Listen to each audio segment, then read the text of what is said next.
Seafoam kissing the hull, whispers of rebellion. Grandma's belly full of dreams, loaded like a felon. Che with the stogie fire in his lungs. Fidel's beard catching stars, sermons off his tongue.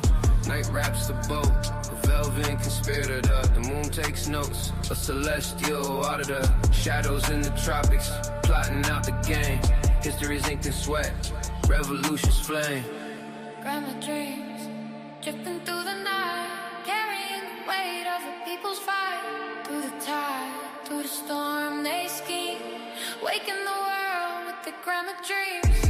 Grandma dreams, drifting through the night, carrying the weight of the people's fight. Through the tide, through the storm, they scheme, waking the world with the grandma dreams. Fetish the gold, cracking like old porcelain. Yankee dollars drowning in a hurricane. Jungle's the cathedral, machetes hum the hymn. Guerrilla choirs sing, lights getting dim. Cigars burning slow, thoughts sharper than machetes. Each leaf wrapped in hope, each puff deadly. Radio crackles, the word spreads like fever. The island's heartbeat, a revolution believer. Echoes of the past, splintered like a mass. The people's fists rising, freedom's forecast. K-ball, man.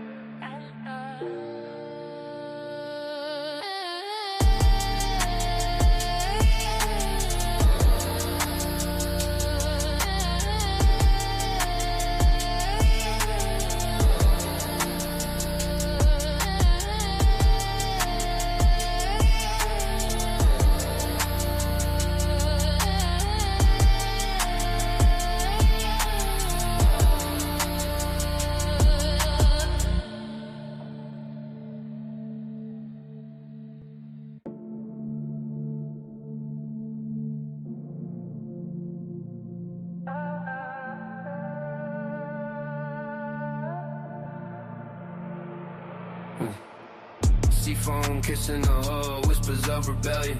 Grandma's belly full of dreams, loaded like a felon. Che with the stogie fire in his lungs. Fidel's beard catching stars, sermons off his tongue. Night wraps the boat, a velvet conspirator. The moon takes notes, a celestial auditor. Shadows in the tropics, plotting out the game. History's inked in sweat, revolution's flame. Grandma dreams, drifting through the night, carrying the weight of the people's fight. Through the tide, through the storm, they scheme, waking the world with the grandma dreams. Grandma dreams, drifting through the night, carrying the weight of the people's fight. Through the tide, through the storm, they scheme, waking the world with the grandma dreams. Fetish the gold, cracking like old porcelain. Yankee dollars drowning in a hurricane. Jungle's the cathedral, machetes hum the hymn. Guerrilla choirs sing, lights getting dim. Cigars burning slow, thoughts sharper than machetes. Each leaf wrapped in hope, each puff deadly. Radio crackles, the word spreads like fever. The island's heartbeat, a revolution believer. Echoes of the past, splintered like a mass. The people's fists rising, freedom's forecast. K-ball, yeah.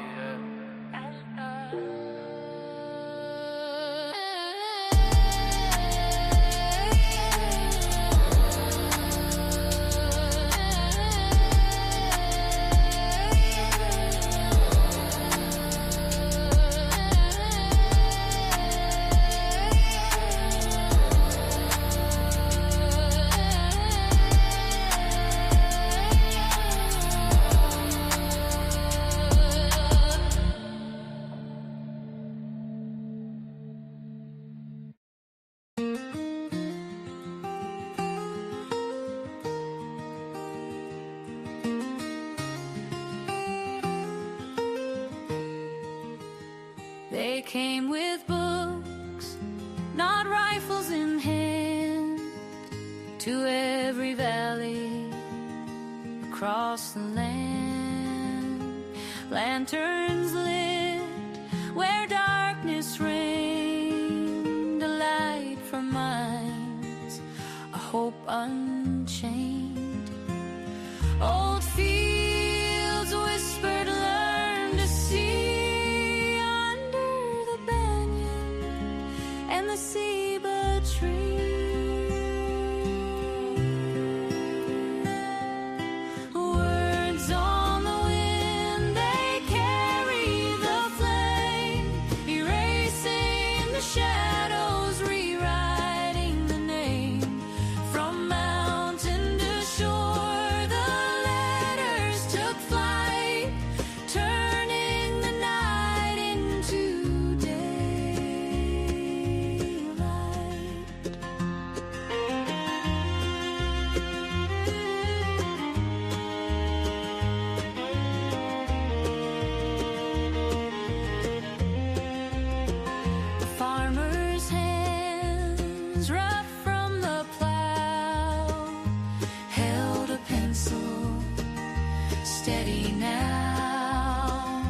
Children laughed, their voices strong. The written word became their song.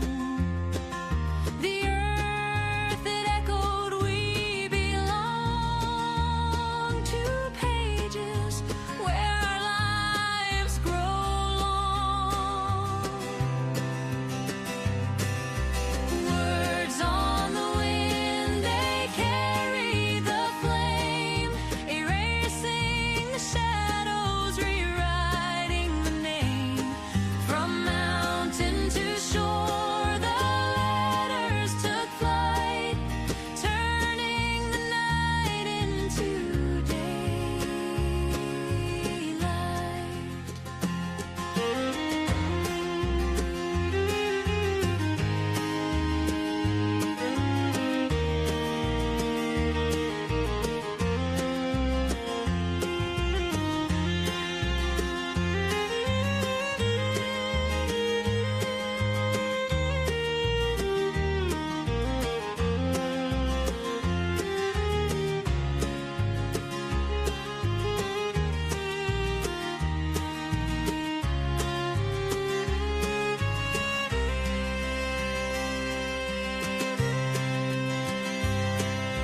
Words on the wind, they carry the flame, erasing the shadows, rewriting the name.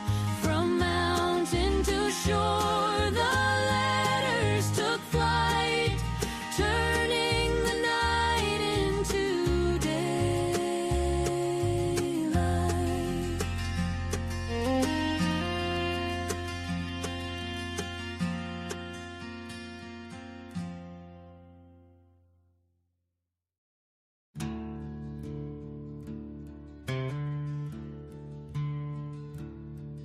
By the light of the lanterns, they taught how to read.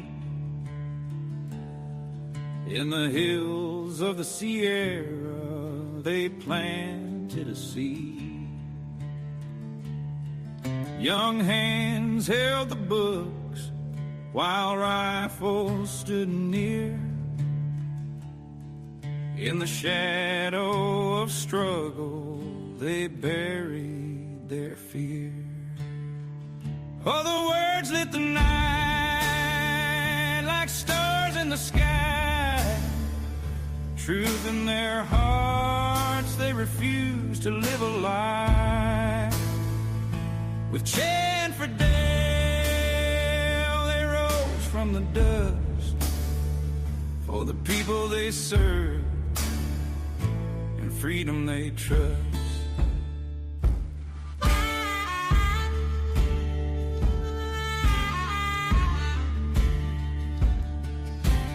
Down in the valleys, the rich took their fill, while the poor broke their backs and bent to the mill. But the ink on the page, it started a flame, and the songs of the campesinos called out the names. The letters and lines, they carried the fight through the jungles and plains toward the dawn's new light. Oh, the words lit the night like stars in the sky. Truth in their hearts, they refuse to live a lie. With Che and Fidel, they rose from the dust for the people they serve and freedom they trust.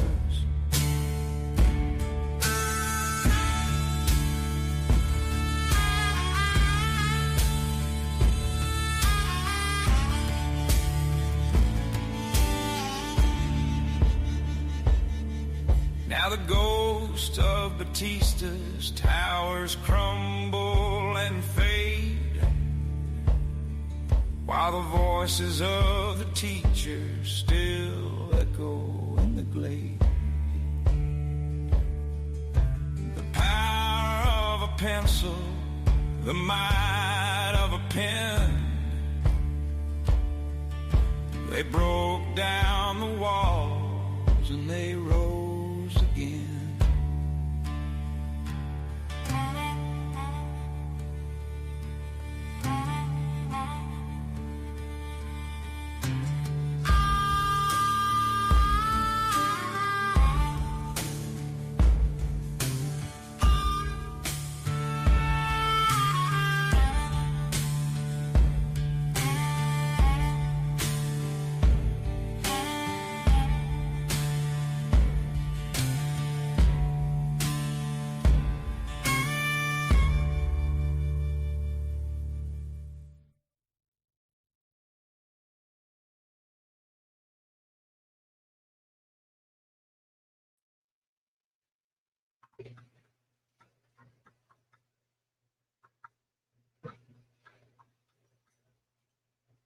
What is up, everybody?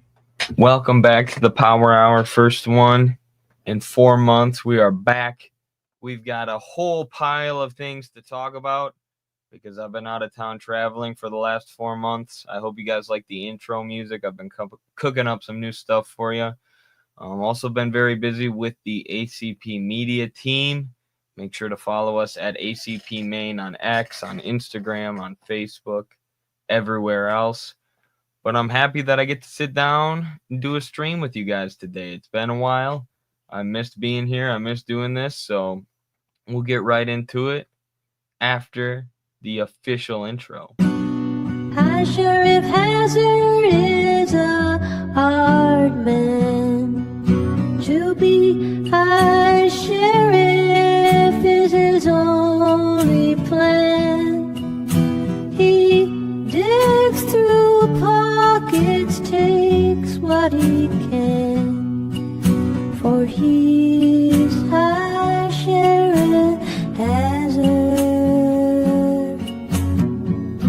He caught me one evening and here's what he said: you look like a Russian, you look like a red.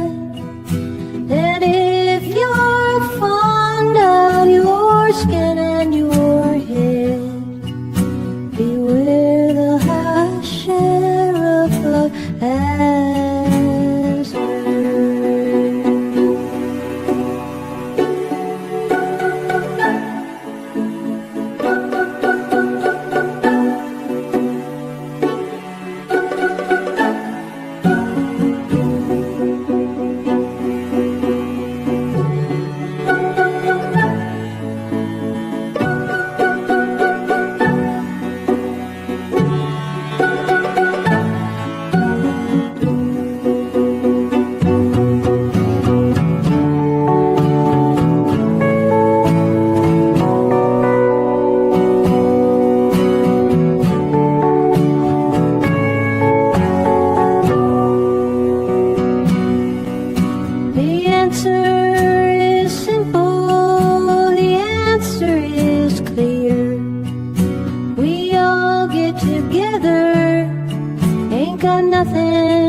All right. Haven't seen that introduction in a while. Good morning from China, my friend. Good morning. Hope it's going well on the other side of the world, in a country with a much more, how do we say it, responsible and proactive government than what we have here in America. I'm sorry that our government keeps trying to topple you guys, but good morning. So I think we could just get right into it today. Hold on, let me put my my iPad here on mute. One of my friends just texted and asked, what do you think of Fuentes? And I said, I think he's probably the future of the American right wing. And I think that we're seeing that with him, his beef with Candace and with Tucker, basically saying you guys are late to the game. I've been deplatformed and demonetized and all these things and shunned from the right wing movement for criticizing Israel. Now you guys are hopping in at the last minute and doing it. He's been getting a lot of support for that, it's I guess you could say it's scary that he's the future of the American right, but we should expect this. In the end, it usually does come down to fash and socialists, fash versus communists, I should say, not socialists, but actual communists. I think that's probably the direction that the American right is heading, into an explicitly anti-Semitic, pro-white, ethno-nationalist sort of leaning, essentially calling for a race war to turn America into a white ethno state. And as our government and our systems and institutions continue to break down, and we head towards a likely civil war, I think that'll be one of the factions, the white nationalist sort of people who are aligned with Nick Fuentes ideologically. So yeah, that just is what it is. We got to be aware of it. It's not a good thing, but it is what it is. Shouldn't be surprised. Hello from Wisconsin. Hello, Midwest comrade. Let's go. What up, Sean? Let's go. Return of the Power Hour on my birthday. Coincidence? No, not a coincidence. I'm doing this just for you. So happy birthday, comrade. Everybody wish PXE a happy birthday. He does a lot of great work for the American Communist Party. This man fights for your freedom, as Rev Lascaris would say. Kevin Toohey, what up? What up? We will absorb the Trucker Carlson right. We will. We will. The American right is infighting in regards to the Israel question as a consequence of the contradictions between the national and international bourgeoisie. Yeah, that's a good way to put it, too. That is a good way to put it, where the interests of Israel are becoming contradictory with those of the American national bourgeoisie. It's not just the American working class who realizes it anymore. A lot of which Tucker comes from the upper class, so does Candace. They're extremely upper class individuals, and they're saying, why should my money go to Israel? So very, very good analysis there. I like that. How was the wedding you went to? It was very good. It was a beautiful wedding. It was my sister's, so it was a great time. The Tucker Carlson right is old and the Nick Fuentes right is young. Correct. Yes, this is what I was thinking about saying earlier, but didn't. That's why, for sure, the Fuentes faction is the future of the American right. He's kind of bodying Candace and Tucker as it is. But his fan base is much younger. So, Tucker's fan base is going to die out and get old, and Tucker himself will pass away eventually, whereas Fuentes has, 60 years of political scheming ahead of him probably. So, salutations, camaradas. Hello, friends from China and around the world. Absolutely. Today is Fidel Castro's birthday, so we're going to be talking about Cuba a little bit. Happy birthday to Comandante Fidel, one of the greatest human beings who ever lived. The songs in the introduction today all had to do with Fidel Castro. And on that note, let's start with this. Let's start on an upbeat note. Well, we already started by talking about how white nationalism is on the rise in America. But let's switch it up a little bit to something a little bit more upbeat before we get into some of the deeper topics for today. This is Michael Parenti. I think this is the correct video on the Cuban literacy programs that were launched after the Communist Revolution and what it means to be able to read, to be literate. Well, the Soviet Union couldn't be an exact model for us. It has a whole different tradition, history. It's had a very unluxurious history. It's had a very difficult, terrible, horrendous history. So we couldn't use it as a model. We have a different level of prosperity. What I would say is this. You could look at any existing socialist country. If you don't want to call them socialists, call them whatever you want. Post-capitalist, whatever. I don't care. Call them camels, window shades. Doesn't matter. As long as you know the countries we're talking about. You can look at any one of those countries And you can evaluate them in several ways. One, comparing them to what they had before.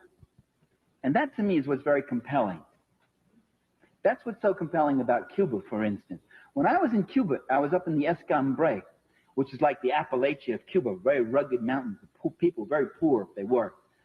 And I said to this campesino, I said, do you like Fidel? And he said, sí, with all our soul. I remember his gesture, with all our soul. I said, why? And he pointed to this clinic right up there on the hill, which we had visited. He said, look at that. He said, before the revolution, we never saw a doctor. If someone was seriously ill, it would take 20 people to carry that person, because you'd go day and night. It would take 2 days to get to the hospital. First, because it was far away, and second, because you couldn't go straight. You couldn't cross the latifundio lands. The boss would kill you. So you had to go like this. And often when we got to the hospital, the person might be dead by the time we got there. Now we have this clinic up here with a full-time doctor. And today, a doctor in Cuba, when you become a doctor, you've got to spend 2 years out in the country. That's your dedication to the people. And a dentist who comes 1 day a week. How easy would that be to implement in the United States? People say, oh, we can't staff these rural hospitals. We can't staff hospitals and dentist's office out in the countryside because nobody wants to work there. Everybody wants to be a specialist, like an ear, nose, and throat specialist at a big hospital so they can make as much money as possible. How easy would it be to say, well, we're going to give you free education if you have the aptitude for it. If you get good grades and you want to be a doctor, we're going to put you through medical school for free. But what you have to do is go work in the countryside and serve, an area that doesn't have good access to healthcare. These problems are so easy to solve.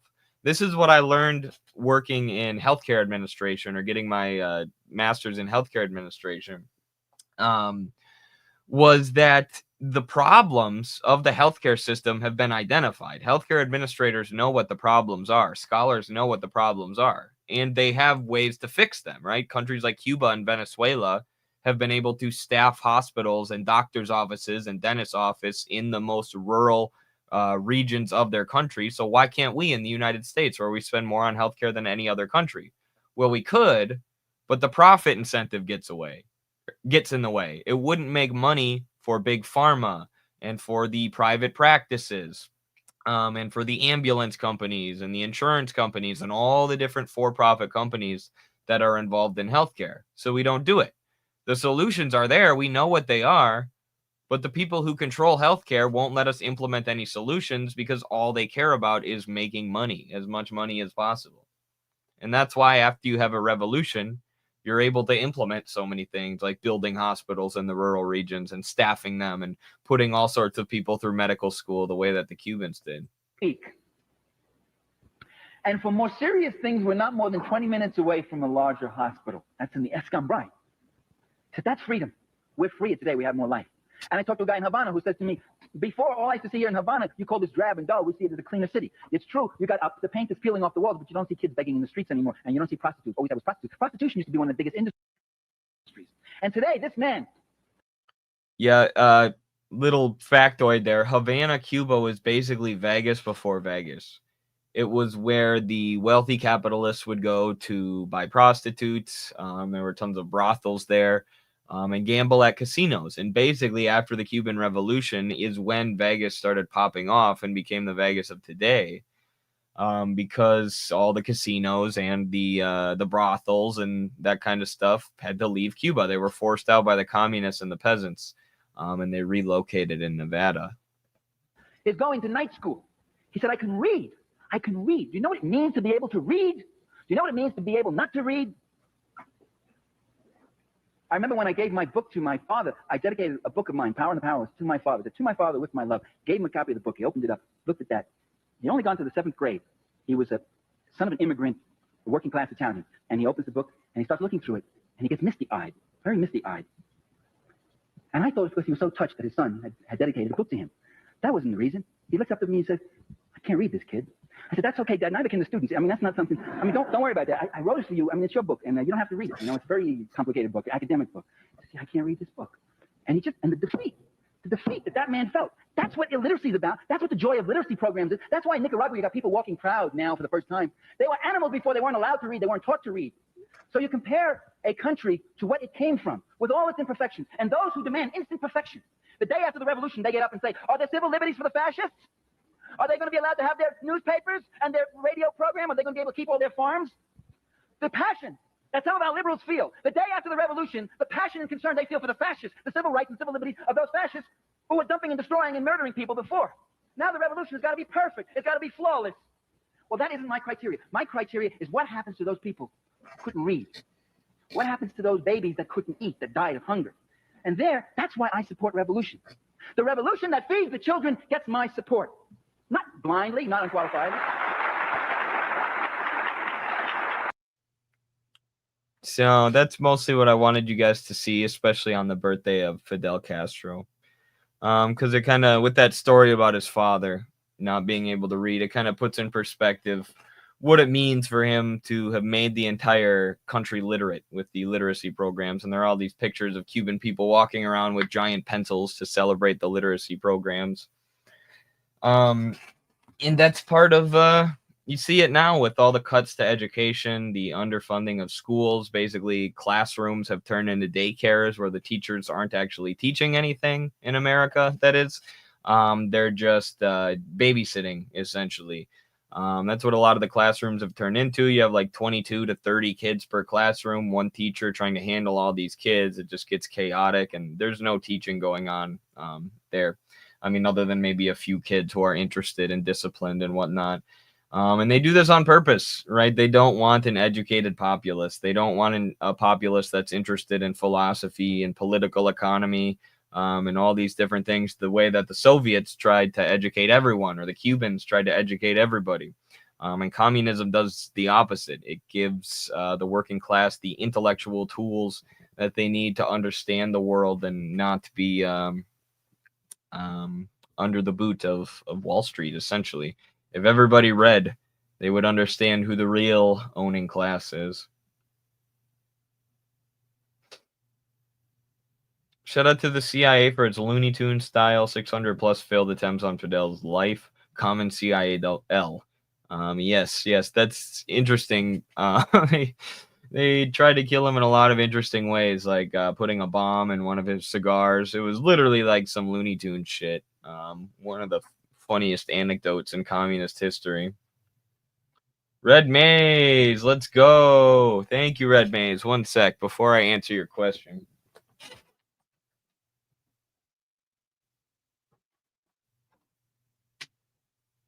Check this out. This is the drone that Red Maze donated to the American Communist Party. It's already gotten us hours and hours of awesome footage. Like, I just go to old industrial or construction sites around my town. There's a million of them, and get these awesome drone shots that work well as stock footage for the ACP media team. So salute to Red Maze, and thank you, Connor.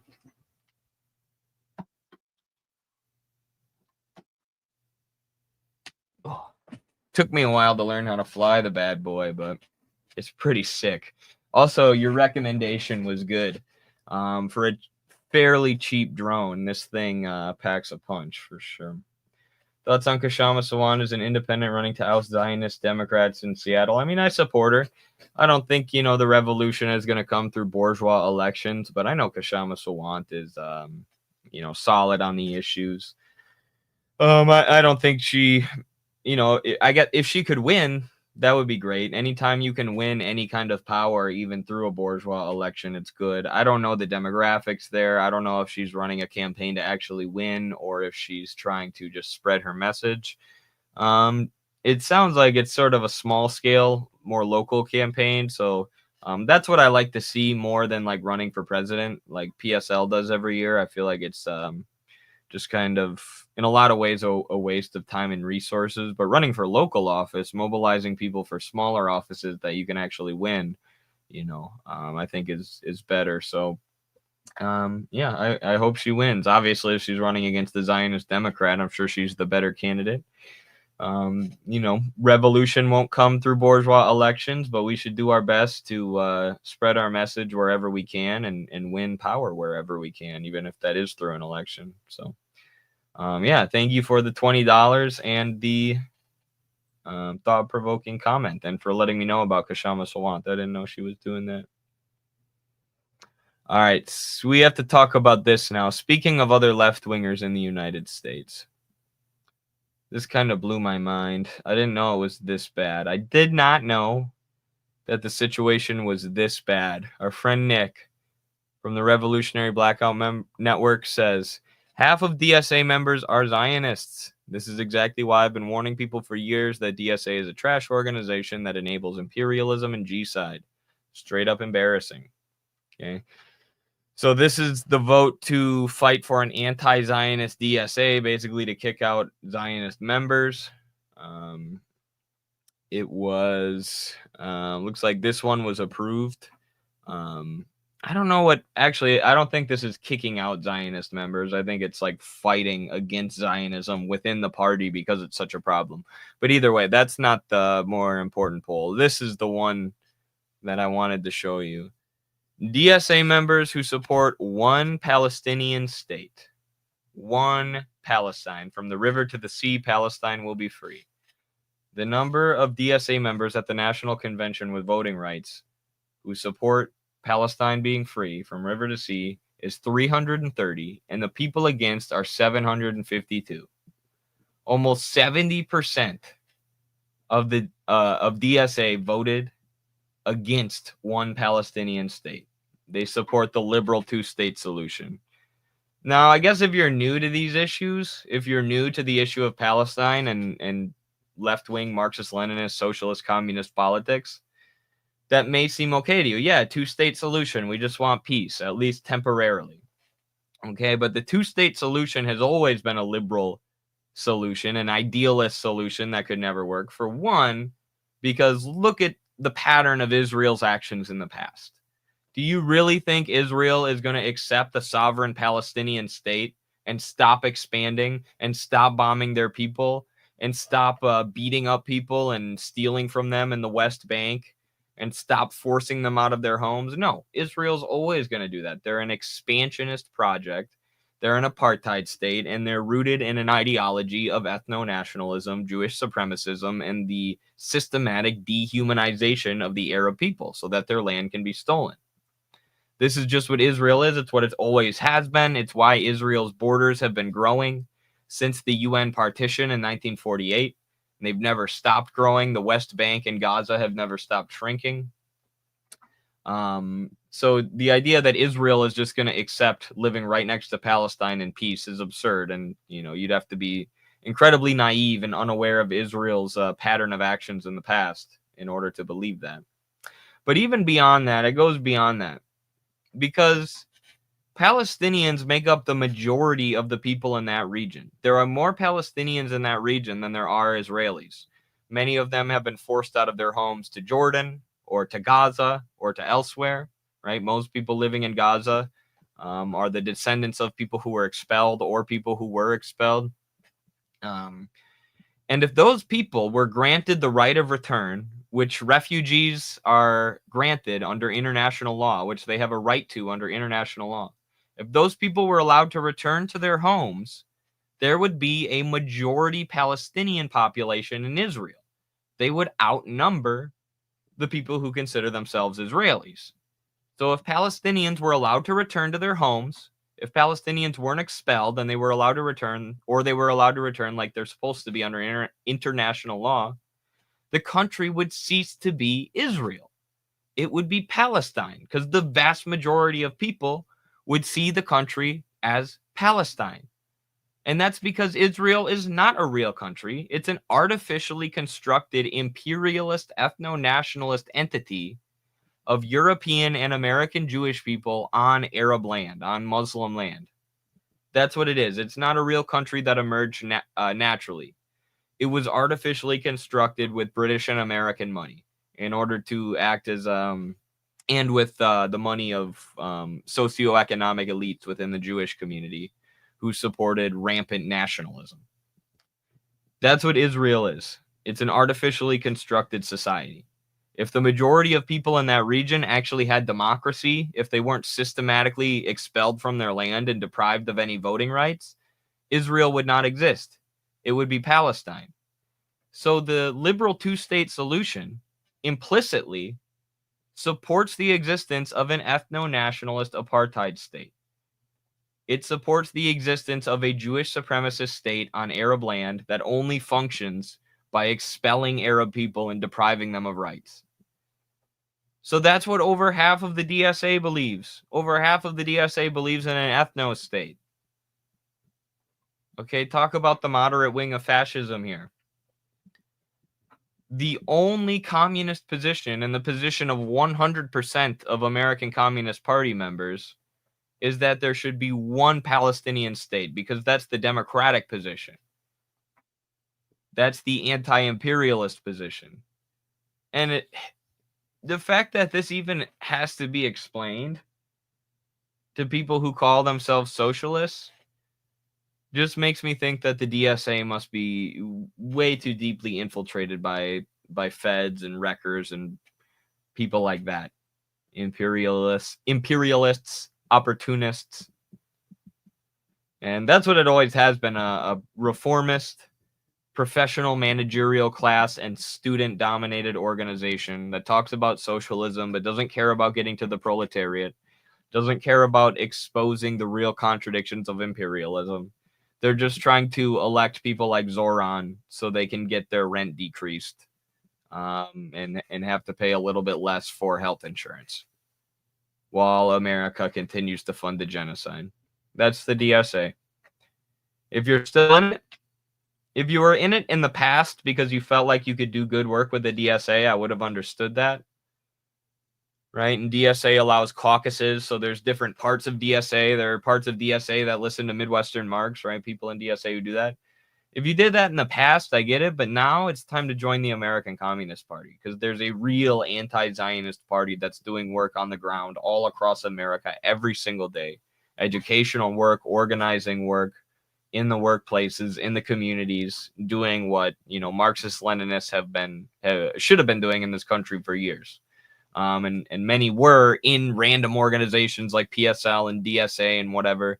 But now it's time for all the real anti-imperialist, Marxist-Leninist communists in America to unite in one party, to come together in one party, put aside our differences, and fight against imperialism and for a free Palestine, the way that all of our predecessors in the Marxist-Leninist tradition have done before us. Lawn Guy, $5. Thank you. We're rich, baby. Thank you so much, comrade. We appreciate you. Join ACP. DSA is hot garbage. I agree. Yeah, and it's like, Hassan, what are you doing, bro? Why aren't you saying anything about the Zionism within DSA? It just shows how stupid Ethan Klein is. Ethan Klein is out here calling Hassan like a terrorist and an extremist. Right? Hassan supports an organization that supports the two-state solution, the liberal two-state solution. They don't even support Palestinian liberation. Okay, the best thing he ever did was interview my homie from Yemen, the Houthi pirate, who I no longer have contact with him because he got banned from TikTok. He kept blowing up and then getting banned again. But we were messaging back and forth for a while. Hassan interviewed that guy. But other than that, how has he supported the resistance? I'm sorry, but it is true. The Midwestern Marx pipeline is good, but at some point you have to ditch Hassan's liberalism if you're going to take that pipeline. Let's see here. Kashama is running against the warmonger Adam Smith. Ooh, the political economist Adam Smith from the 1700s? Just kidding. What a stupid joke by me. She's running against him who sits on the chair of the armed services community. Yeah, fuck that guy. Am I right? Am I right? Go, Kashama, go. Get that guy out of here. Shoo. If she wins, it shows that, again, people are ready for change. We're seeing it at a small level right now. But soon that's going to bloom into a large-scale uprising for change. So, solidarity, Kashama. Go get him.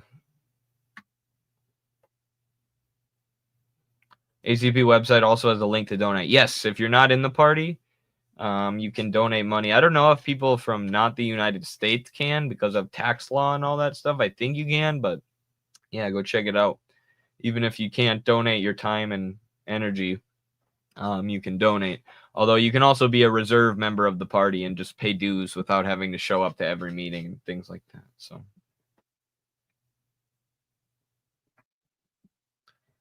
has anyone actually lived in a communist country? Yes, the United States. The United States has been taken over by communist China, who want to defeat Donald Trump on behalf of Satan.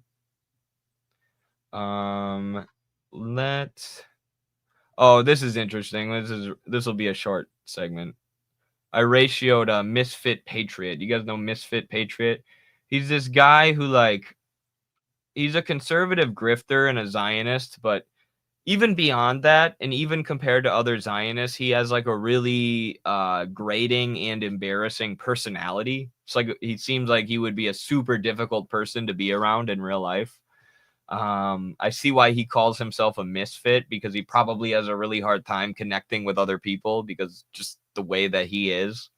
And this guy was on TikTok a while back, but he got mocked off of the app. Basically, everyone hated him and made fun of him nonstop. There are still tons of viral videos mocking him for his cringe, just his cringe takes and his cringe way of being. It's hard to explain, but if you just scroll through his account for a while, you'll see exactly what I mean. You'll be like, this guy sucks on a personal level, not just politically. He's got some issues. So he's not that smart. I think he might be being paid by some, Israeli lobby figures, some pro-Zionist organizations, but he's not that smart. It's like he forgot to do the homework and read the propaganda talking points that the Israelis give you or give their spokespeople. So instead of trying to make a counter argument ever, he just screams. He just freaks out and gets really mad. And also he like reads his replies all day. I feel like he just scrolls through Twitter all day and looks at what people are saying to him. Maybe because that's all he's got going on in his life. So that just feeds his anger. Just all day, he's calling everyone a moron, and getting angry. At one point, I think he's going to die. He's going to pop a blood vessel in his neck from getting so angry and screaming, and failing to make any substantive arguments. So this guy said, worried about Islam in Britain, but silent about Zionism in America. Why the double standard? Good question. And Misfit Patriot says, because Islam is a fucking problem and Zionism isn't. You absolute fucking moron. You see what I mean with this guy? He just calls everyone else a moron because he's not smart enough to think of any kind of coherent argument. So I like to poke fun at him because it's easy to get under his skin. And I said, it's problematic. We need to cancel it. Only people who agree with me should be allowed in America. Everyone else is a moron. You sound like a blue-haired liberal trying to censor people with different social views. You are a joke of a human being.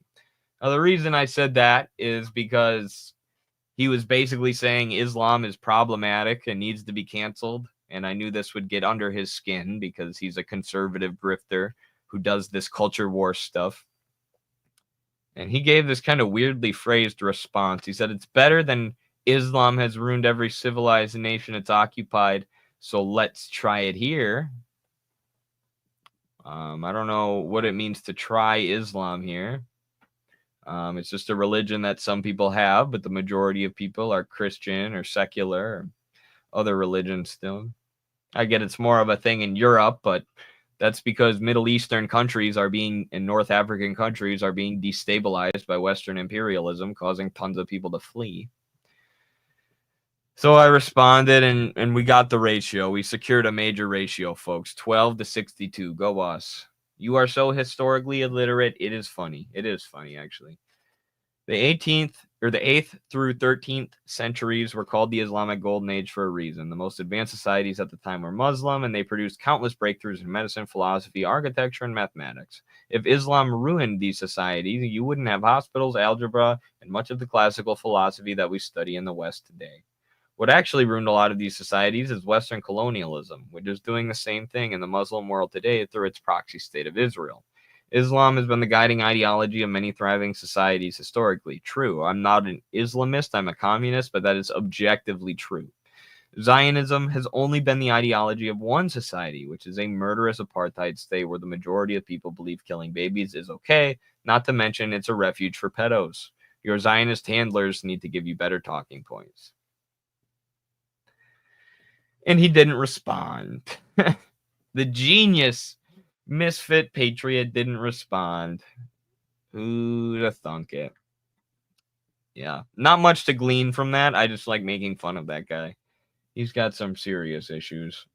Shout out to Liger for the basic history, LOL. Yeah, go me. I know extremely basic facts about history, and therefore I can ratio Misfit Patriot. Islam is a knockoff of Christianity? What? CCP already deemed Islam as mental illness. Brother, you have no idea what the hell you're talking about. The CPC helped build more mosques in the Xinjiang region, in the Uyghur region, than almost anywhere else on earth. They call it the Uyghur Autonomous Zone, which means that the Uyghurs are allowed to have their own forms of government, even in some cases, but mainly their own cultural practices. They're allowed to educate people in their language. They're allowed to practice their religion. And this is why some of the most beautiful mosques in the world are in Western China, in that very mountainous, heavily Muslim Xinjiang region, sort of near Afghanistan there. So not only did they not deem it as a mental illness, in areas that were already heavily Muslim, they helped to promote it. And yes, they did take efforts to root out the more jihadist forms that were actually being backed by the U.S. in China through a group called the East Turkestan Islamic Movement, which is a splinter of the U.S.-funded Mujahideen from Afghanistan, who have caused problems all over that region. China has tried to get rid of them and said that that's basically a mental illness, that jihadism, that distortion of Islam that promotes terrorism. But in terms of actual Islamic cultural practices, Muslim cultural practices, no, they've promoted them. Again, basic facts win again. Also, CCP isn't a real term. It's the CPC. Thank you. I get tired of saying that over and over again sometimes, so I appreciate.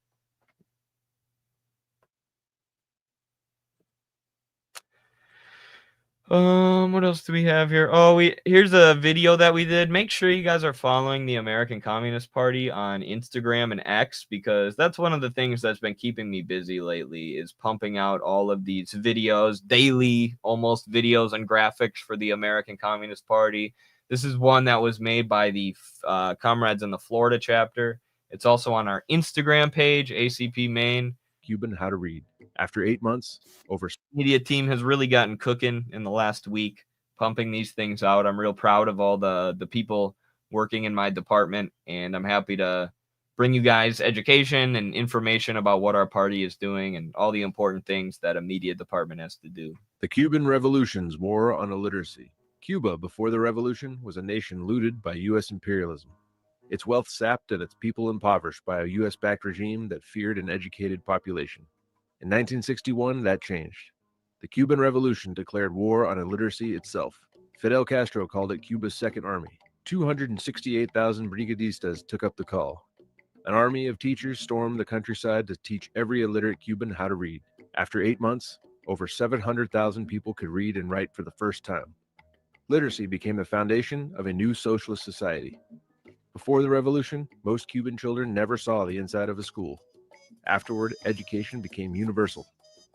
It became the base for a nation that would go on to produce one of the highest numbers of doctors per capita in the world, renowned for their skill and solidarity abroad. This is what it means to be a communist, to arm the people with knowledge, because freedom without education is no freedom at all.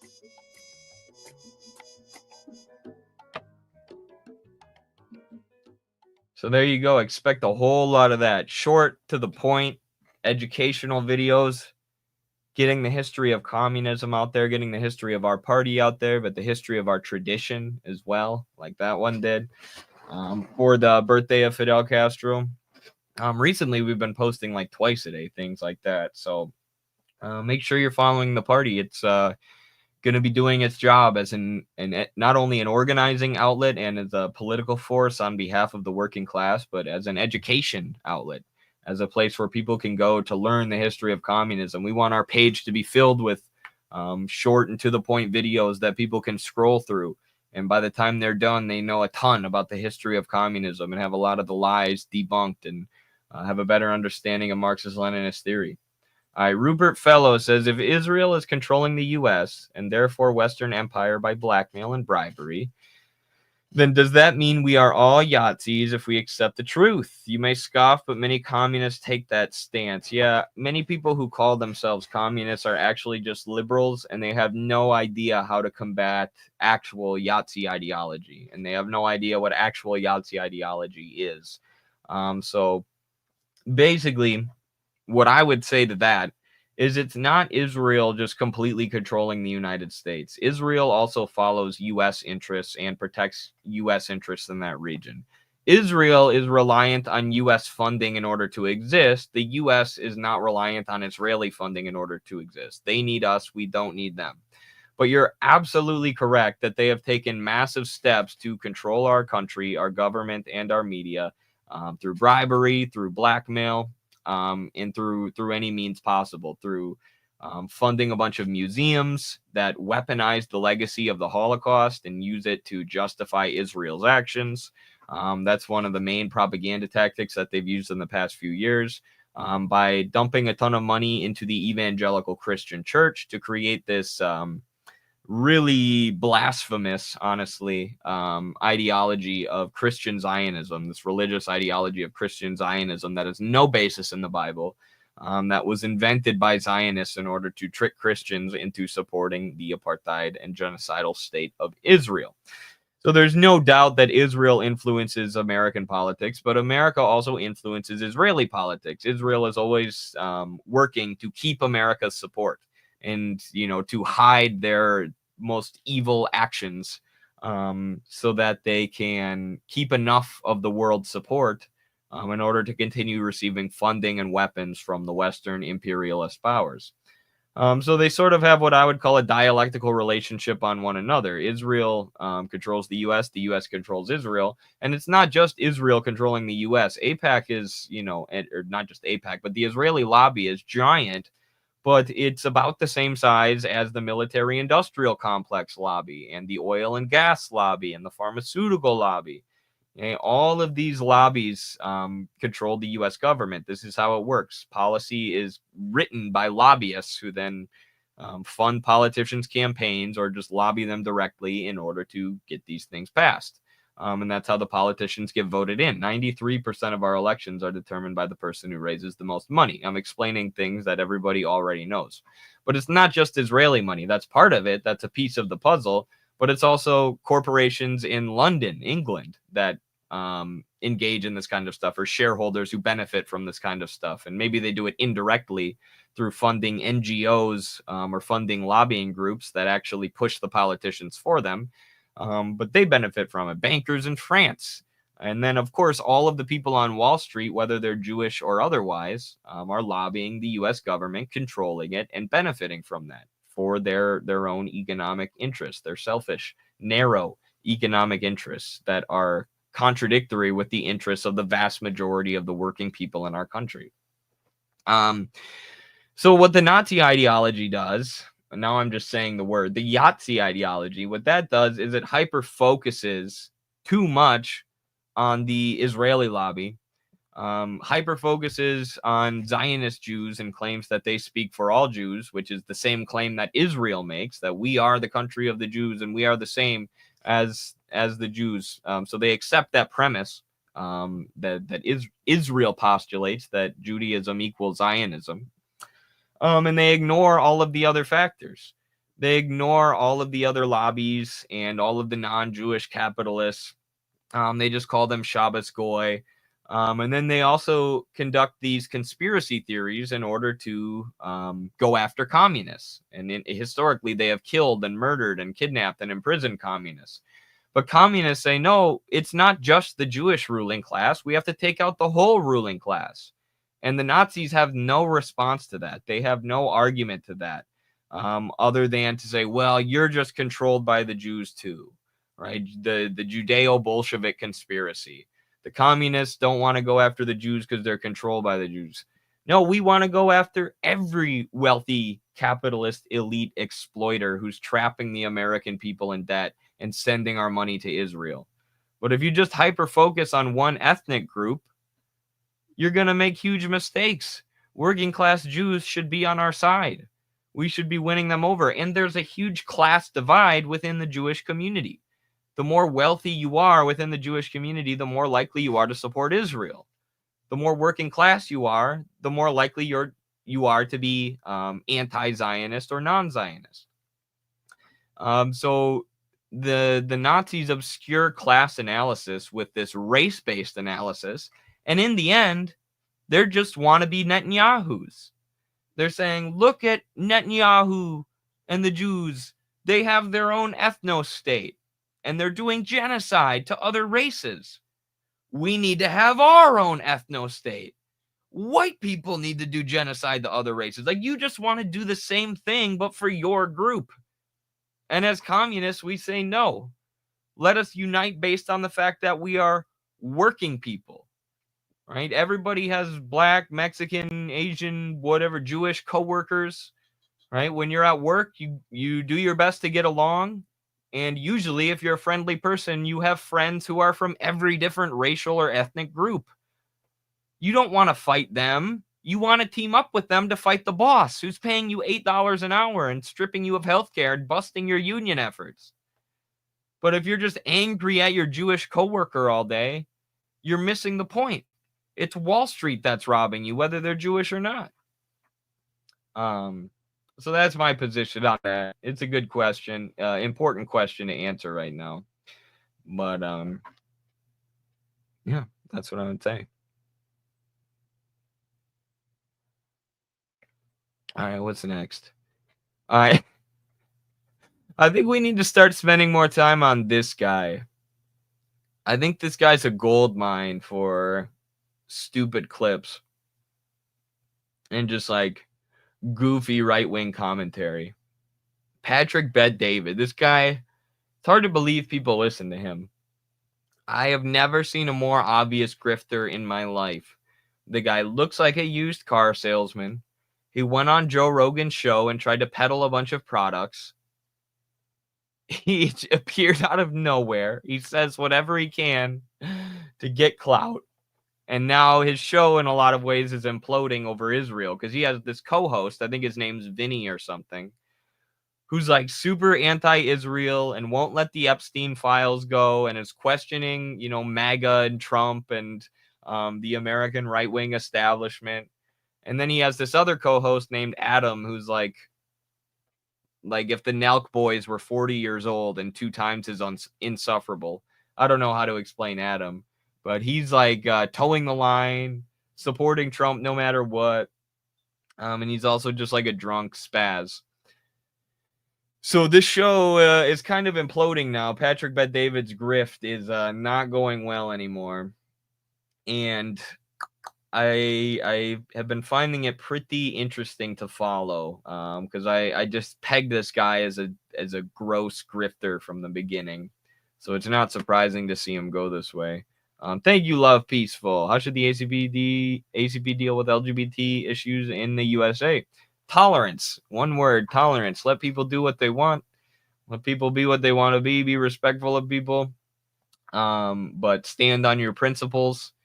And, we're not using party resources and the limited time and energy of our members to go to a pride parade where they're marching side by side with Raytheon and Boeing and these other companies who are draping themselves in rainbow flags in order to pretend like they're progressive and taking the country in a good direction. People's own sexual choices and gender choices, that's a personal decision. It's not as much a political decision. We're more focused on getting people health care and raising them out of poverty and bringing the working class to a position of dignity and political and economic power, and as well as ending imperialism and the Zionist genocide and all that. So we're just not hyper-focused on it, to be honest with you. We have members who are a part of that community in our party, and, it doesn't really come up much. We just let them be what they want to be, so... All right, Professor Chaos Montequilla, Professor Chaos Butter. Does anyone want to keep talking to this guy? Are you guys enjoying talking to him? I'm just gonna mute him. We had our fun. All right, PBD. Listen to this. This is hilarious. Historically, I've said this on the record, Israel's always negotiated favorably. Whose fault is that? Politicians' fault. Israel's always over-negotiated America, and they've owned a bunch of people in America aggressively. Yes, on the record, they've done that. No question about it. So to me, my trust goes into a candidate like Trump who is in. If you voted him in, you expect perfection within 6 months, you should have never voted him. You're in the wrong business. What he's done in 6 months, no president's done in 2 years. Let's see what he's going to do in the next couple of years. But I'm not convinced he's going to sit there being pushed around, and I think he's renegotiating a lot of different things. And I actually think a part of it he has Bibi needing him. So this is 6 months into Trump's presidency. He's posting videos saying Israel owns too many politicians. Trump's here to change that. That's the name of that video. Like, bro, Trump is doing even less than the Democrats. At least the Democrats, when Israel was doing, creating a man-made famine and doing a blockade, Joe Biden and the Democrats at least said, okay, you guys can't do that. That's too far, right? You have to open up at least aid to the Palestinians. Trump is just allowing Netanyahu to do whatever he wants. He's run into a more intelligent bully than himself, a more intelligent narcissist than him. That's what Netanyahu is to Trump. He's smarter than Trump. He's the same kind of narcissistic goofball, although he has an ethno-nationalist ideology. Trump doesn't have much of an ideology besides, wherever the wind takes him. But Netanyahu has, outmaneuvered Trump, probably has blackmail on Trump, and Trump is giving him a blank check to do literally whatever he wants, to openly starve these people in the light of day and continue their genocide. And to say that Trump is here to, drain the swamp and free our politicians from Israeli influence, bruh. On the campaign trail, he got over $100 million from Israeli-American billionaire Miriam Adelson and her husband. And I think Bill Ackman, too. A whole bunch of these Zionist gajillionaires were dumping money into Trump's campaign. Hundreds of millions of dollars. Absurd amounts of money. And you thought he was just going to kick them to the curb and get rid of them? Like, the grift has gone too far, pal. People aren't this stupid. Even your audience members aren't this stupid. You took the Trump grift too far. You tried to do Nelk Boys politics, which is where you support Trump just for the clout. And just because Trump's not PC, a lot of people like that culture war stuff. And you took it too far. You defended Trump when he was defending pedophiles and American government corruption, when you promised that he was going to end the corruption. And now a lot of people in his audience are turning on him, especially because he has this co-host. It's like Vinny or something, who's like, feels like he's going crazy all the time, trying to explain this to these idiot grifters. He doesn't realize that these guys are probably paid or influenced by their friends, their wealthy friends, not to talk about this. He doesn't realize they're grifters who just want to ride Trump's nuts all the way to a cushy career in podcasting. So he keeps trying to explain Israeli influence in American politics to these guys and going crazy when they don't get it, because they're paid not to get it, buddy. Come join the American Communist Party. You'll have a better time.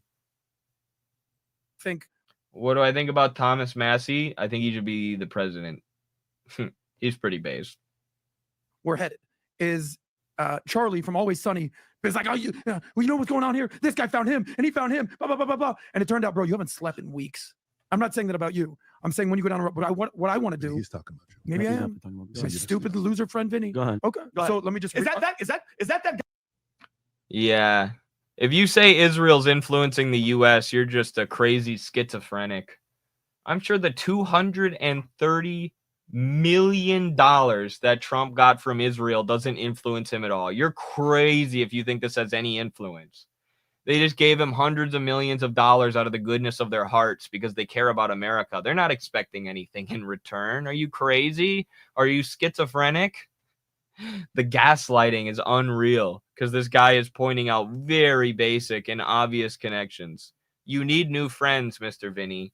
Your friends are disgusting grifters. Guys, show that picture, Rob. That's me, Adam. Oh my God, Adam! Is somebody asking questions and connecting dots? That's who you think I am. If you're wrong, that may very well be you. Prove me wrong. Well, there's no fucking proof. All right. So then, where's the proof? Okay, so then we'll go around in circles. Go ahead. All right, so it looks like PBD's podcast hasn't been handling the Epstein news very well ever since that DOJ memo about Epstein dropped. This is a guy I follow, by the way. He calls out grifters, essentially. He's got like a real monotone voice, but that's his whole... I don't agree with him on everything, obviously, but he's pretty good at realizing when people are grifters and calling them out on it. I'm a big fan of the channel. Too Lazy to Try is his name. Every podcast they do just turns into an argument between his co-hosts, Vinny and Adam, which is always hilarious. I mean, whenever the Epstein stuff gets brought up, you know Vinny is going to go off and Adam will try to gaslight him into thinking it's no big deal. We should trust the government and just move on from it, which sets Vinny off even more. You know, he's usually pretty fired up and passionate, but now he's taking it to another level. And Adam just eggs him on and tries to make him sound crazy for wanting answers about the Epstein stuff, which gets him going even more. But everyone seems to have his side in this. Like, all the comments are... If you won't stand up and fight back when so many of the richest people in America are doing what those men did on that island to children, you are a coward. You are just not a good person. Marxism isn't about, morals or whatever, being moralistic. But from my own personal perspective, if you won't stand up for children who are being preyed upon by the richest and most powerful people in the country, or if you won't stand up against a blackmail ring that's being used by a foreign power to control our government as much as possible and manipulate government officials, you just have no spine. You've lost your soul. You've lost your soul. You don't care about the right things. You don't care about humanity. You just care about getting drunk and stacking money as high as you can, which this Adam guy loves to party and flaunt his wealth. He's super narcissistic. These people have no soul. Praising Vinny, and they can't stand Adam because Adam really is insufferable. He downplays Epstein's operation so much. He also defends Bill Clinton and even P. Diddy recently after it's reported that Trump is thinking about pardoning P. Diddy. Fuck the far left. How about that? Well, fuck you. How about that? Adam's like, what did Diddy even really do that was that bad other than hit his girlfriend? We started talking about how Trump may pardon Diddy. Yeah. Is that a possibility? Look, something that is very real these days is trial by media and trial by social media. We all thought Diddy was the devil. What has Diddy really done to deserve what he's done? Bro. What? I love how they try to make it like an argument against cancel culture, right? These people, when Trump was campaigning, they're like, we're taking down all the predators. We're taking down all the powerful pedos, all the people running blackmail rings. We're going to drain the swamp. And now they're like, well, if you go after Jeffrey Epstein and P. Diddy, that's kind of like cancel culture, bro? Like, what have these guys ever even really done? P. Diddy ran a blackmail ring in the entertainment industry where he's getting tons of people on video doing the worst acts imaginable so he could control them and manipulate them. Who cares? It's not even a big deal. It's just the media, bro. The liberal media, bro. Dealing with right now. Listen, again, disgusting, despicable behavior. Other than that, what has he done that has been really that bad? So Adam doesn't give a shit about any of this kind of stuff, but Vinny, on the other hand, he's not letting the Epstein stuff go, no matter how much Adam makes fun of him for it. Like, Adam is always insulting him for caring about it, which is wild to be like, why do you care so much about a child sex trafficking blackmail operation that all the elites are involved in and is used to control the government and is now being covered up? Adam thinks if you care about that, then you're a broke loser, which is always the classic deflection tactic.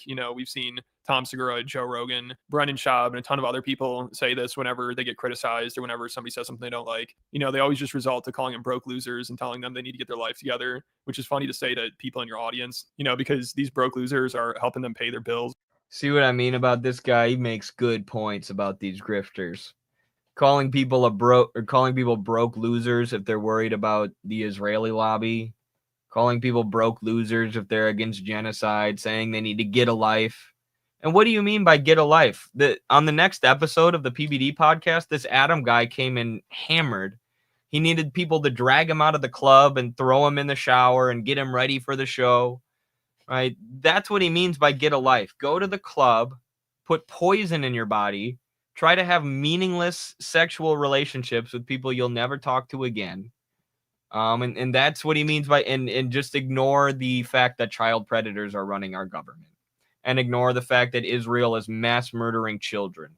Don't stand up against that. If you stand up against that, you're a broke loser. Come to the club and pour toxins in your body with me and act like a degenerate with me. That's what it means to have a life. No, you have no life. You have no soul. My life is the cause. My life is trying to make the world a better place. My life is trying to save my country and also bring an end to the horrific genocide of the Palestinian people that we're seeing funded with our tax dollars. That is my life, and there's a lot that goes into that. It's much harder work than being a PBD podcast grifter and going to the club with the money that you make to try and get girls who don't actually like you and are just going for you because you have money.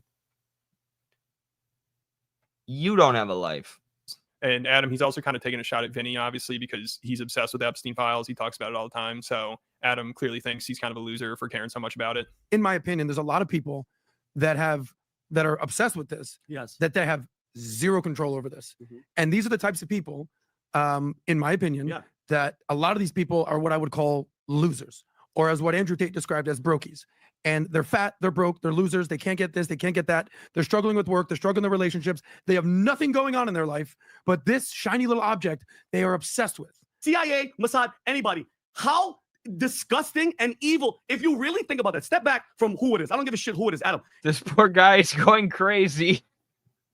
It's like, how do you guys not see this? The government's a bunch of pedos. What are you guys talking about? Why don't you care? Poor guy doesn't realize that they're paid not to care. They have rich donors or rich friends who would distance from them or push them away if they stood up against the genocide and against Israel and against Epstein. They have friends who are probably on Epstein's island or partying with P. Diddy. And this guy's like, how do you not see it? Because they're paid not to see it, bud. If that is your operation, holy shit, you are one of the most evil, disgusting unit operation, period. And for those little people, Adam, the ones that you think are stupid that are sitting there, they don't just want the flight logs. They want everybody that's involved to fucking go down, period. Accountability. It's simple. One word, Adam. Just like the Brennan and Comey thing. Nothing's going to happen to them. Nothing. Because Republicans go, we're investigating. Nothing is going to happen. Vinny. That's the sad thing. Same thing with Fauci. Vinny, you okay? Bro? No, I am. It's bullshit, Adam. It's bullshit. I'm with you. It's I want to. Are you okay? Are you okay? The gaslighting. Yeah, you're getting so mad, bro. You mad, bro? You mad, bro, that the government is run by pedos and Trump's covering it up after he promised to reveal the whole thing? Like, bro, 6 months ago, you guys were talking about how Trump is going to bust up the whole system and release the Epstein files, and now he's covering them up, and you just completely switch gears. This guy's at least a little bit honest. I don't know much about him, but he's got a shred of integrity, and you don't. So, yeah, that's probably enraging for him as your friend. He hasn't realized that you're just a scumbag, narcissist grifter yet. What's the ACP's plan for the People's Bank and farming? The People's Bank will put investment, not high interest, not debt trapping investment, but will direct investment to infrastructure projects and building hospitals and building new schools, educating people, fixing the building high-speed rail, all the things that benefit the people. That's what the People's Bank in China allows them to do, control the flow of investment and make sure that it's not debt trapping investment. And then farming, return the land to the people, have the farms be probably collectivized eventually, which in America they already are in a lot of ways, actually. You'd be surprised. And you know, direct more investment towards farming, allow farmers to get higher and higher yields and not have the pressures of the market and the pressures of debt and having their land owned by some shareholder on Wall Street who's charging them a bunch of rent. By returning the land to them, giving them tools and stuff, not renting them tools at high interest rates, but just giving them those tools to own and to use, all sorts of stuff like that. Good question. Thanks for the super chat. Understand the frustration and the anger. It is. How many more times do I have to say it, Adam? Is anybody getting in trouble? Do you believe Epstein? Do you believe Epstein was running a blackmail ring? Do you think that there's no client list? Let me ask this question. Between Brennan and Comey, between Fauci, Fauci, you know, what they did with COVID and, you know, all the ties to Wuhan lab, between Epstein, between Kennedy, John F. Kennedy assassination, MLK assassination, 9/11. What happened to 9/11? And this is classic PBD here. He always interjects and then takes way too long to ask a simple question. You know, once he starts listing things off or giving examples, you might as well just skip ahead a minute. You know, it always takes him forever to get to the point. It's like he goes into sales mode and he's trying to see how long he can talk without really saying anything or just getting to the point. It's hilarious. As a financial advisor, when you're in it for 25 years, what you learn to do is a needs analysis every day. What is a needs analysis? A needs analysis, Mr. and Mrs. Jones. What is your... Oh my gosh, I can't listen to this guy. I really can't listen to this guy. As a financier, here's what I have to say about Israel. Yeah, I don't care. Now he's going over needs analysis. Gold. This show is so funny. I don't know how much longer Vinny will put up with it, though, because Adam's always insulting him. One more clip here, then we'll move on. Being passive-aggressive. And Vinny, he gets worked up, but he never really goes back at Adam too hard. So I feel like sooner or later, he's just going to snap and go off on him. So, you know, I've been watching a lot of people over the weekend sort of have very emotional responses to what's going on here. And I put these people in 3 categories. There's stupid and really stupid. That's just your third category, Vinny. Gotcha. I'll save the best for Gotcha. last. There's the people who want the truth and they're frustrated. The second tier of people, I believe, are people who are eating their popcorn watching this. And then there's a third type of people, like my friend Vinny, who I love very much. And Jeffrey Epstein is living rent-free in your head. And you can't shake it. And every morning you wake up, you're like, dude, we need more information on Epstein. Actually, I don't. It's like you're watching the show. That's not what I do in the morning. And you're speculating, oh, it's this guy. It could be him. I don't know what's going on. When the reality is, and I mean this sincerely, you don't know shit, bro. Oh, yes, I do. No, you don't. Yes, I do. Because I'll retort when you're done. If Pam Bondi is saying something, and Cash Patel is saying something. Oh, I believe that. And Dan Bongino is saying, dude, I'm going to throw up. He goes on to say, you know, I'm going to trust them because they know more than you. I'm going to trust them because they know more than you. That's the point, you stupid fuck. That is the point. Obviously, they know more. The point is that they're covering it up. And these are people who repeatedly promised to release the Epstein files. They campaigned on it. They said, vote for Trump because we're going to release this shit. Pam Bondi said that the Epstein files were on her desk. And then she turned around and said that the Epstein files don't exist. And you want to say, well, they know more than us, so I'm going to trust them. Okay, well, you're a moron. You are a stupid ass puppet of Jeffrey Epstein. You want to talk about Jeffrey Epstein living in this guy's head?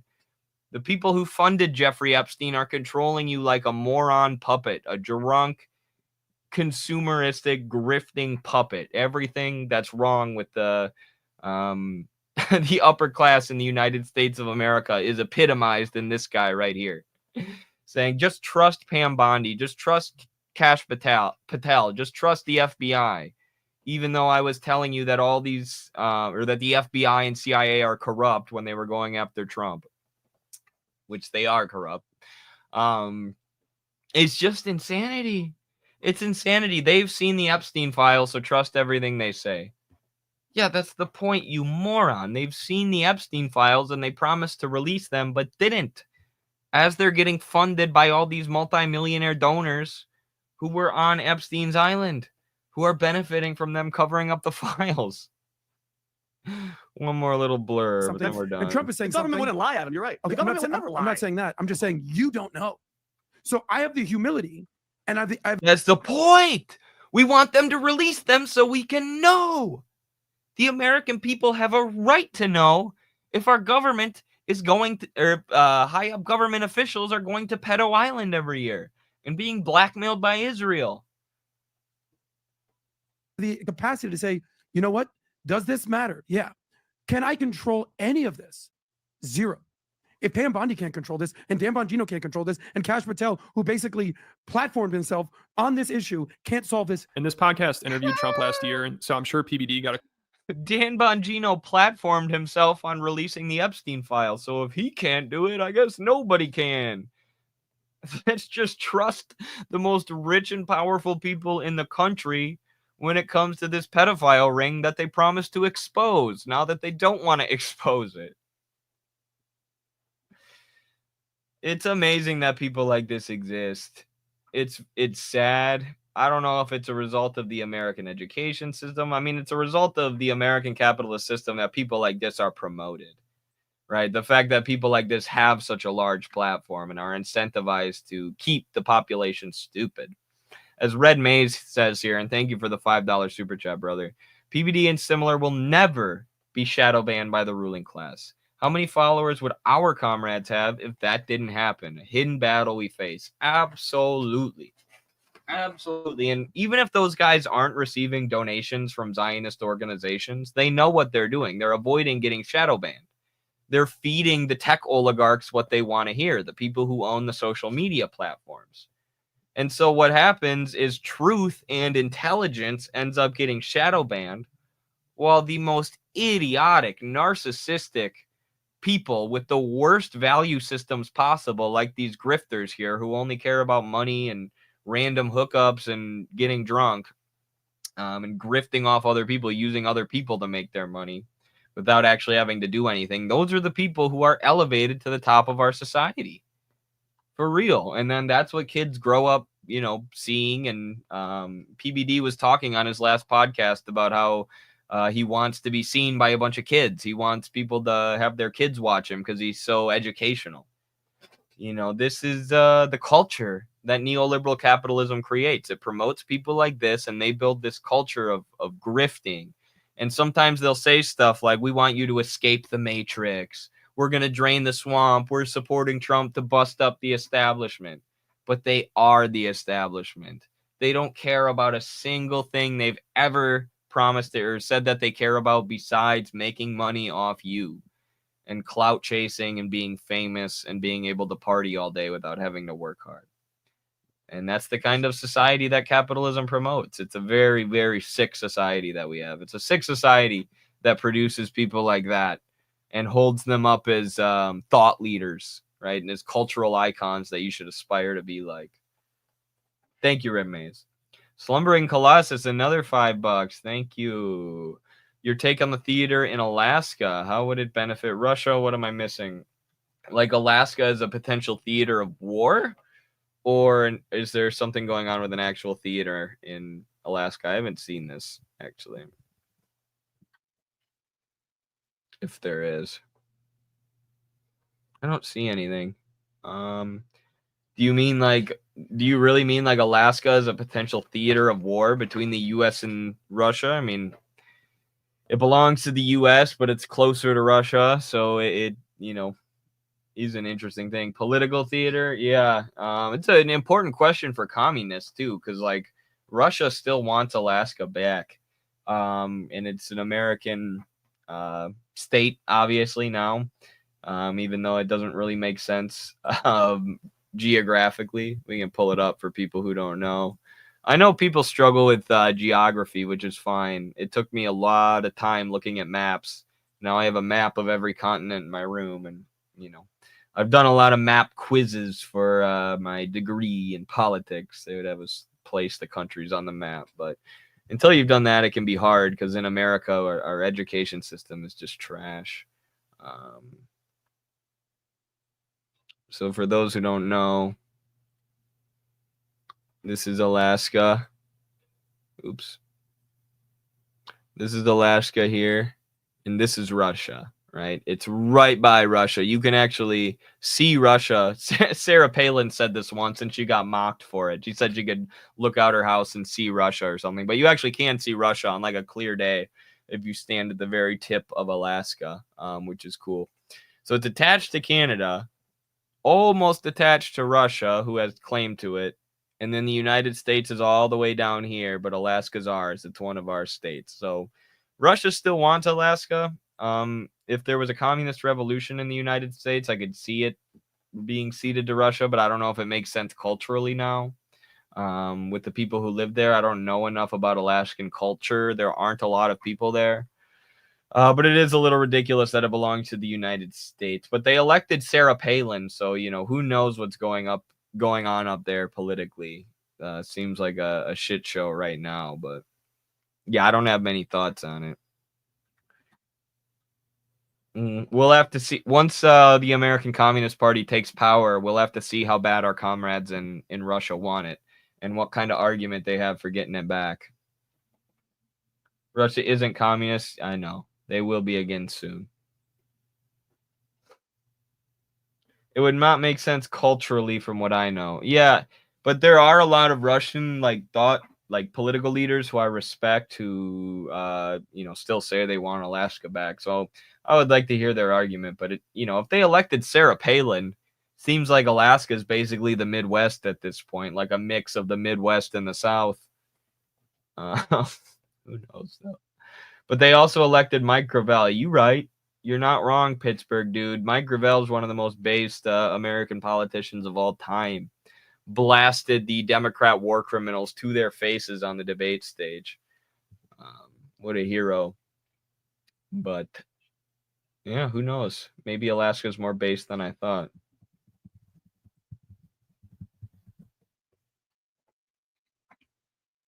This is the best video. And former Alaska Senator Mike Gravel. Senator, thank you. And Senator Gravel.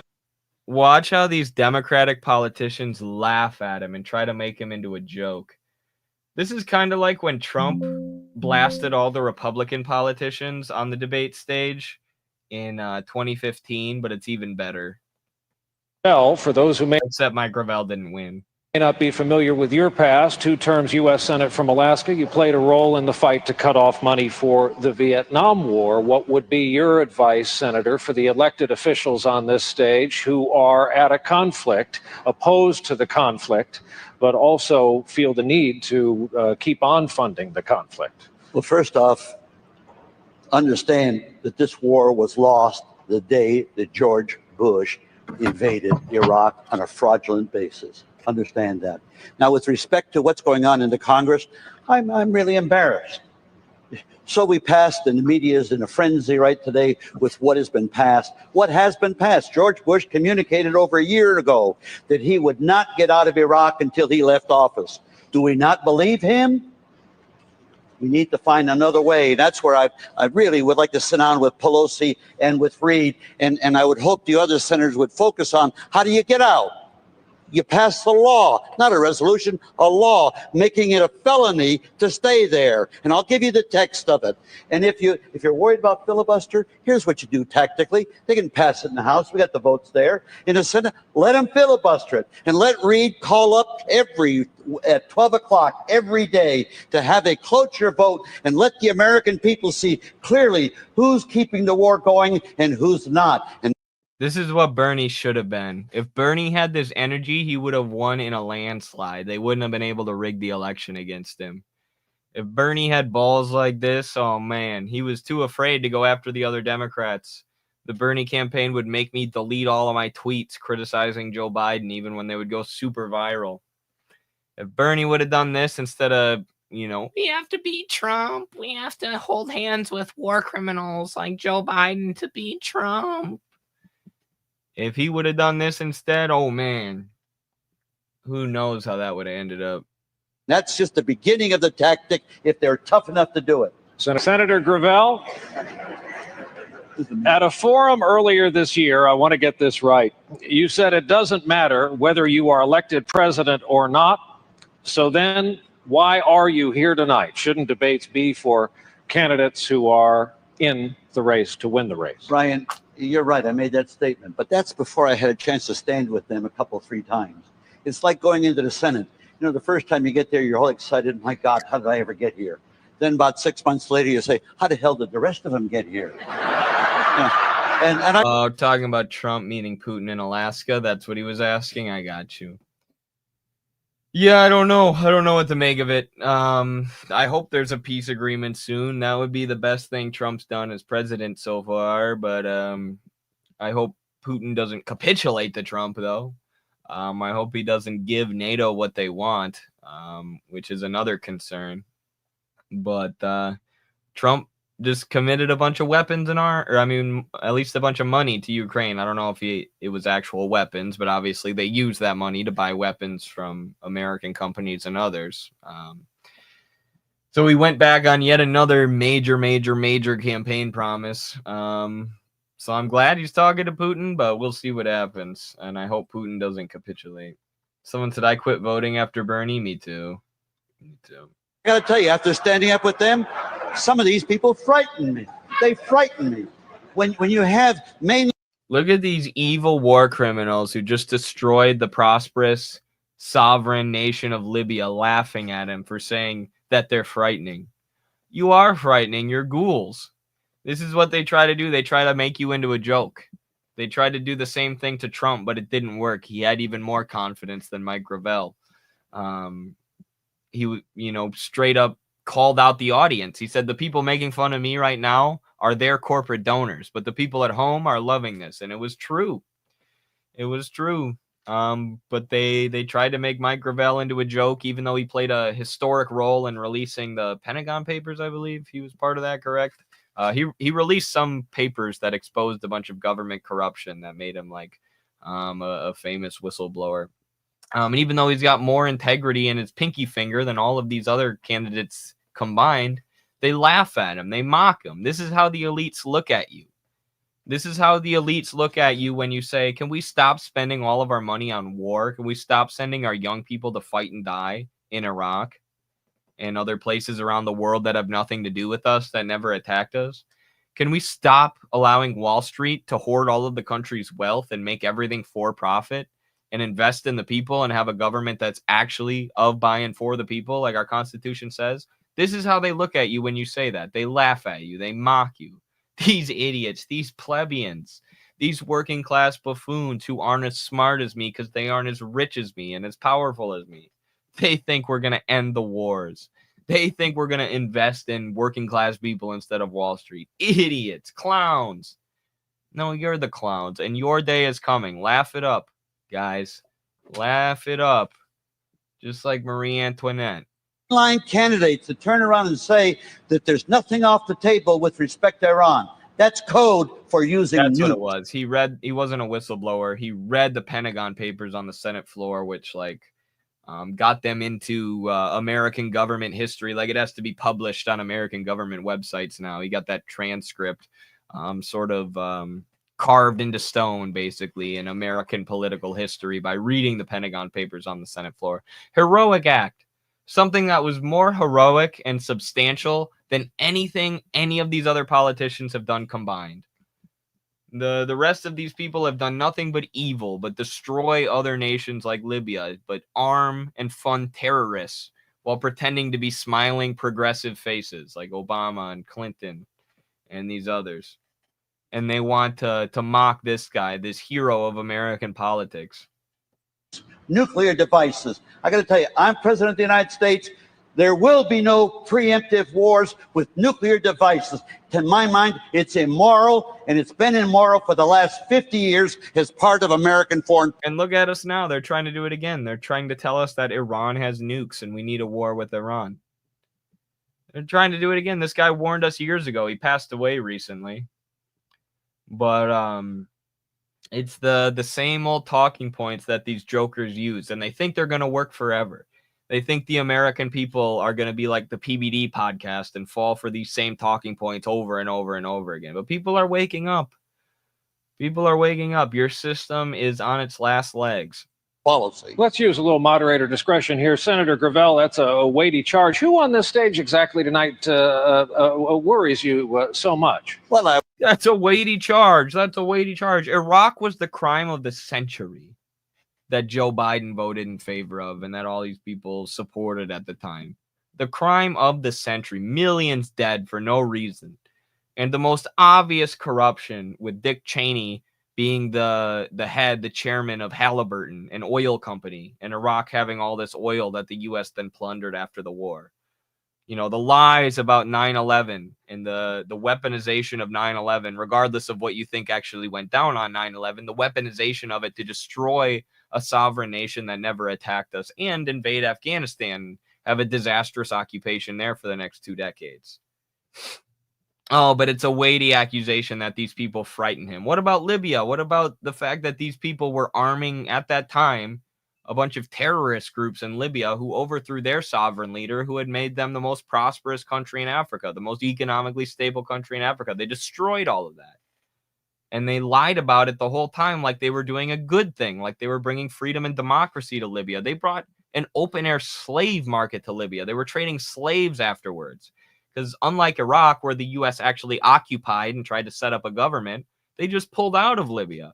And they left the country in complete chaos, where a bunch of warlords were fighting each other for power and running the country. And yeah, they started kidnapping people and selling slaves. and thousands, hundreds of thousands of people fled and drowned in the Mediterranean Sea trying to get to Europe.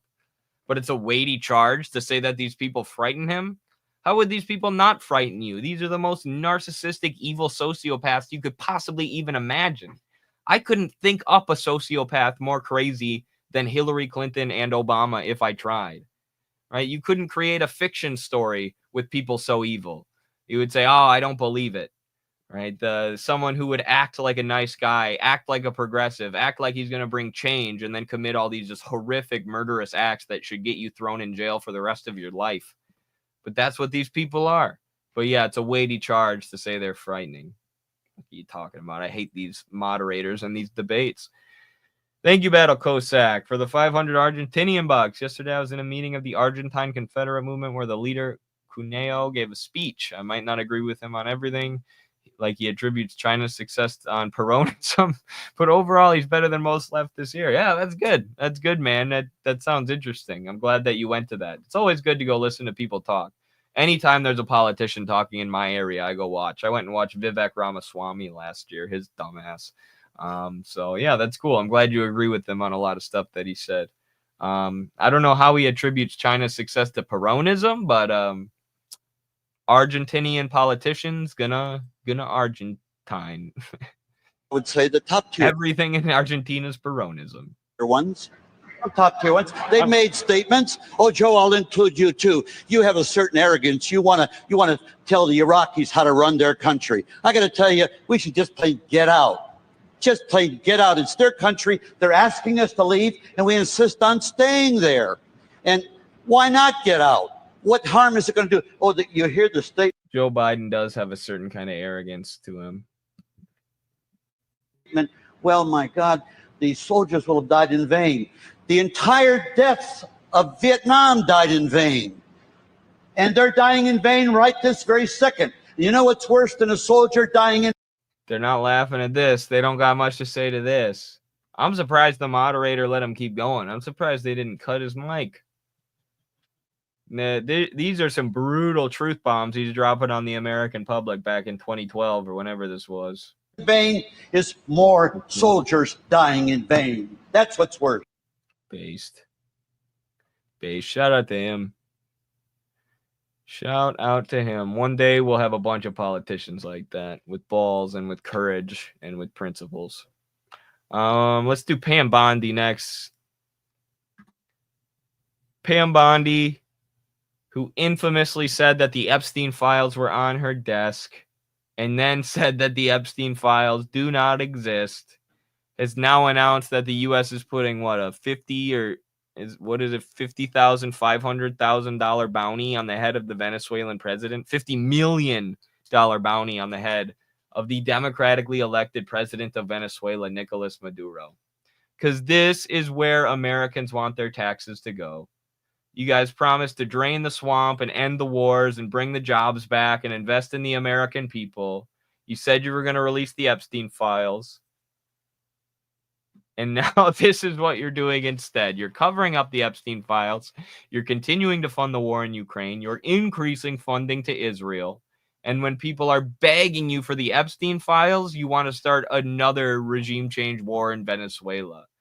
You want to put the bounty on the head of a sovereign leader who is democratically elected by its people. Why? Because they don't allow the U.S. to pillage their oil resources. Trump openly said this. After his last term, he said, under me, we would have overthrown Venezuela and got all their oil. Right? You ran a campaign, this most recent campaign, on ending the wars and investing here at home.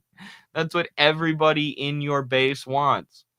And now look at you. You disgraceful husks of human beings. I don't know how these people fucking do it, man. I don't have an ounce of this in my body. I don't have an ounce of Pam Bondi in my body. I could not do it. I would unalive myself. If I had if I had told the American people that I was going to bring them the Epstein files and that they were on my desk, and then turned around and then had to turn around and say that the Epstein files don't exist, I wouldn't be able to lie like that. I would have a complete mental breakdown. I would think of myself as such a loser.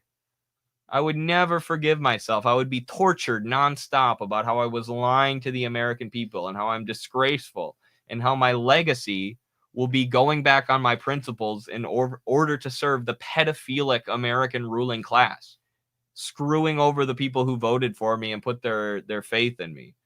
But these people just shut that part of their brain off, the self-critical part of their brain, the part of their brain that cares about other people, and the part of the patriotic part of their brain that actually cares about America and not their own career and not protecting their own team, their own corrupt political team.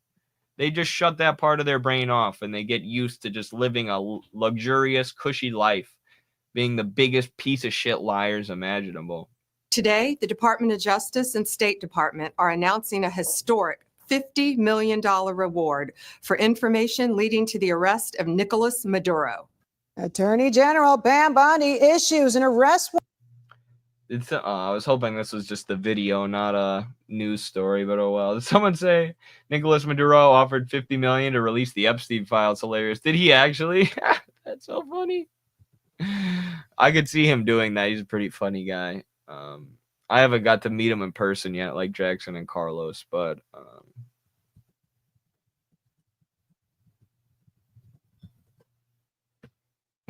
that would be funny if he actually did that. I'm not going to be able to find it in American media. The $50 million standoff, Maduro.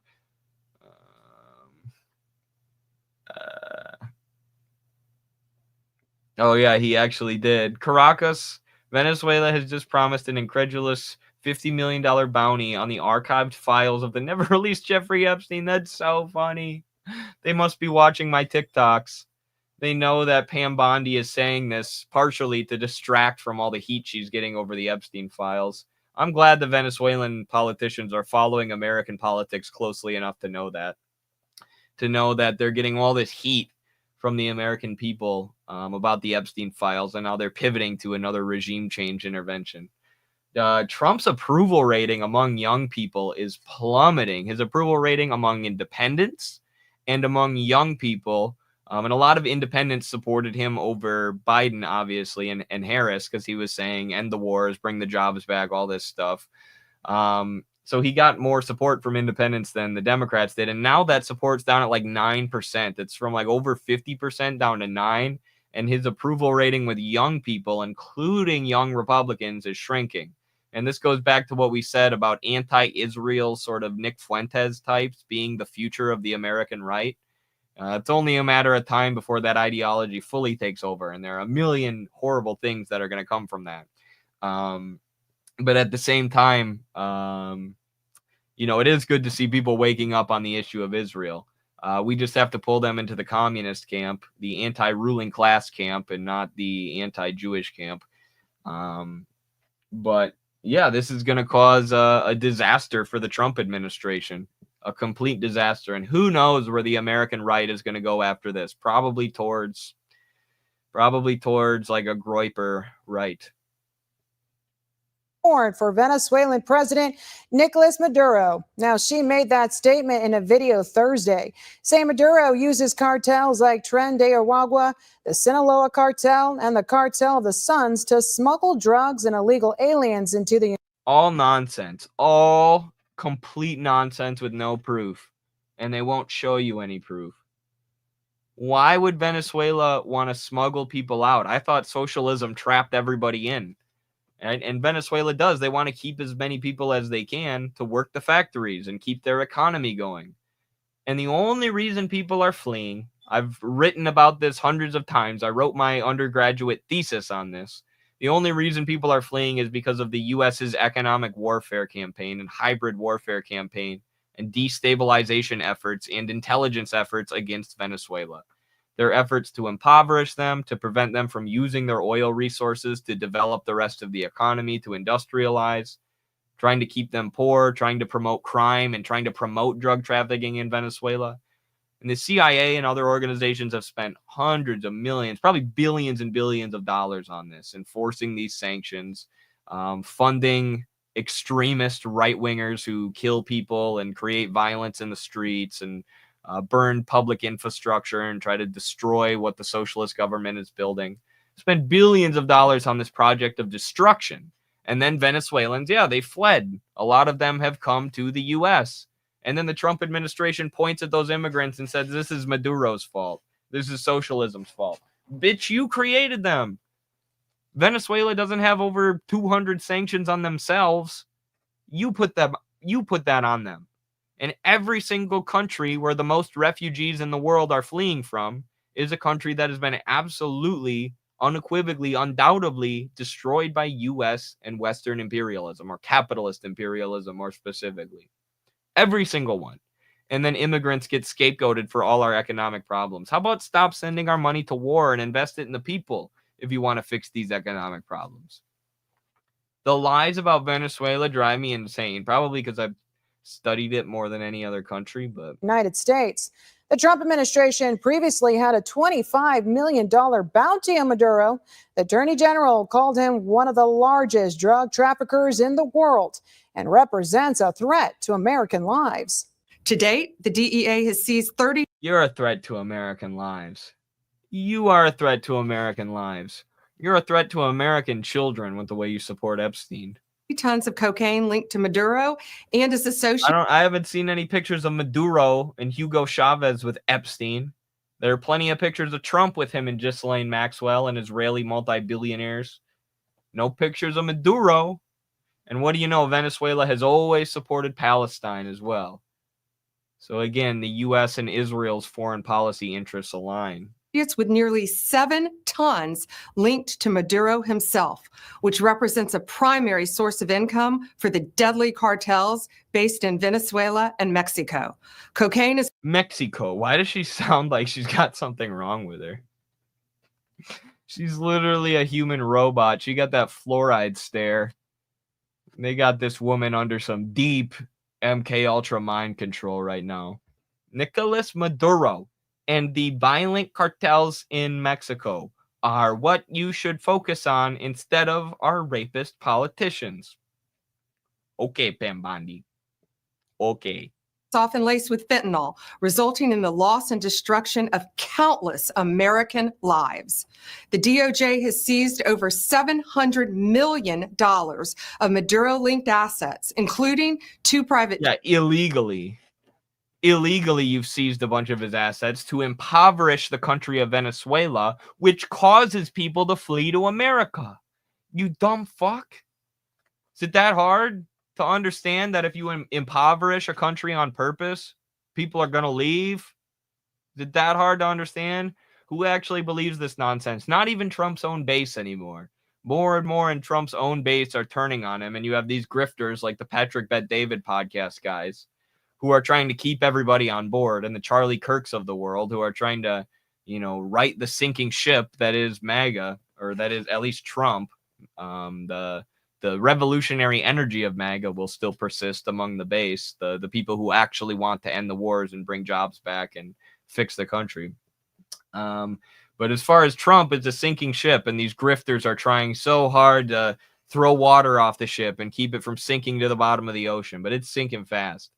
And good riddance to that opportunist Trump who galvanized people's revolutionary energy in a way, but he has overstayed his welcome.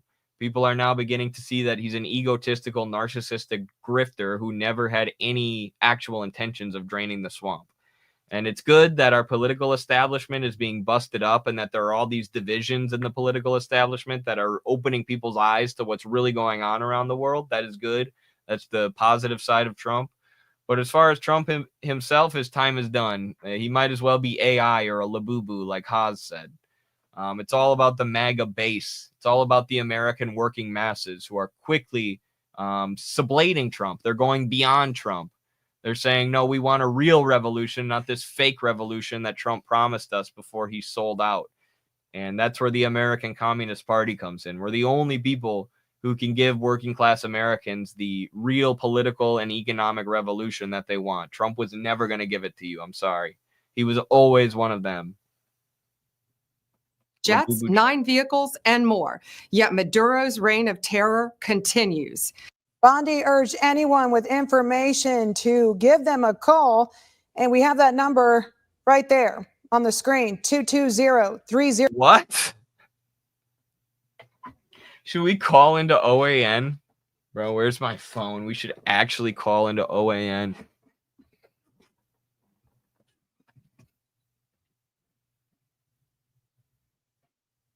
I have information on Nicolas Maduro. He was outside my house.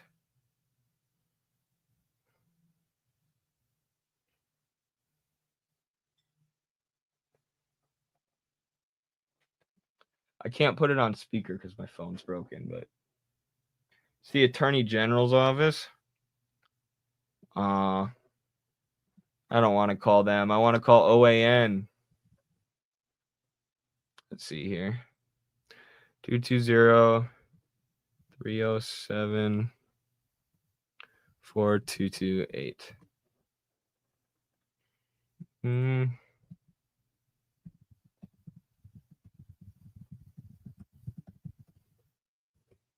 Let's see here. Oh, it's a different number. I don't know. Did you say it's the Attorney General's office?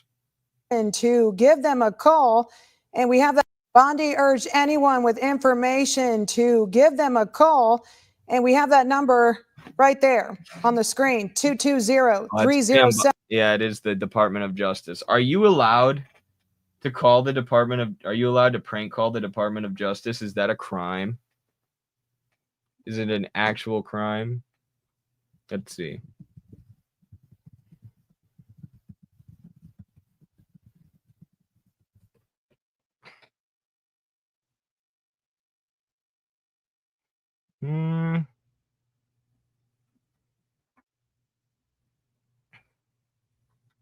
Yeah, I'm not going to do it. It's too risky.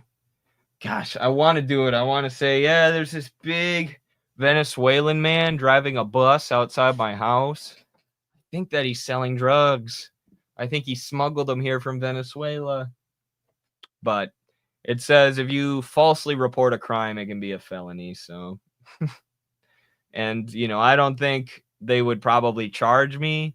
And they especially wouldn't charge like a normal person who made a prank call. But because of my politics, they could, you know, get me on a technicality. So you got to be careful. I'm sorry, everyone. I know I want to do it too. I really do.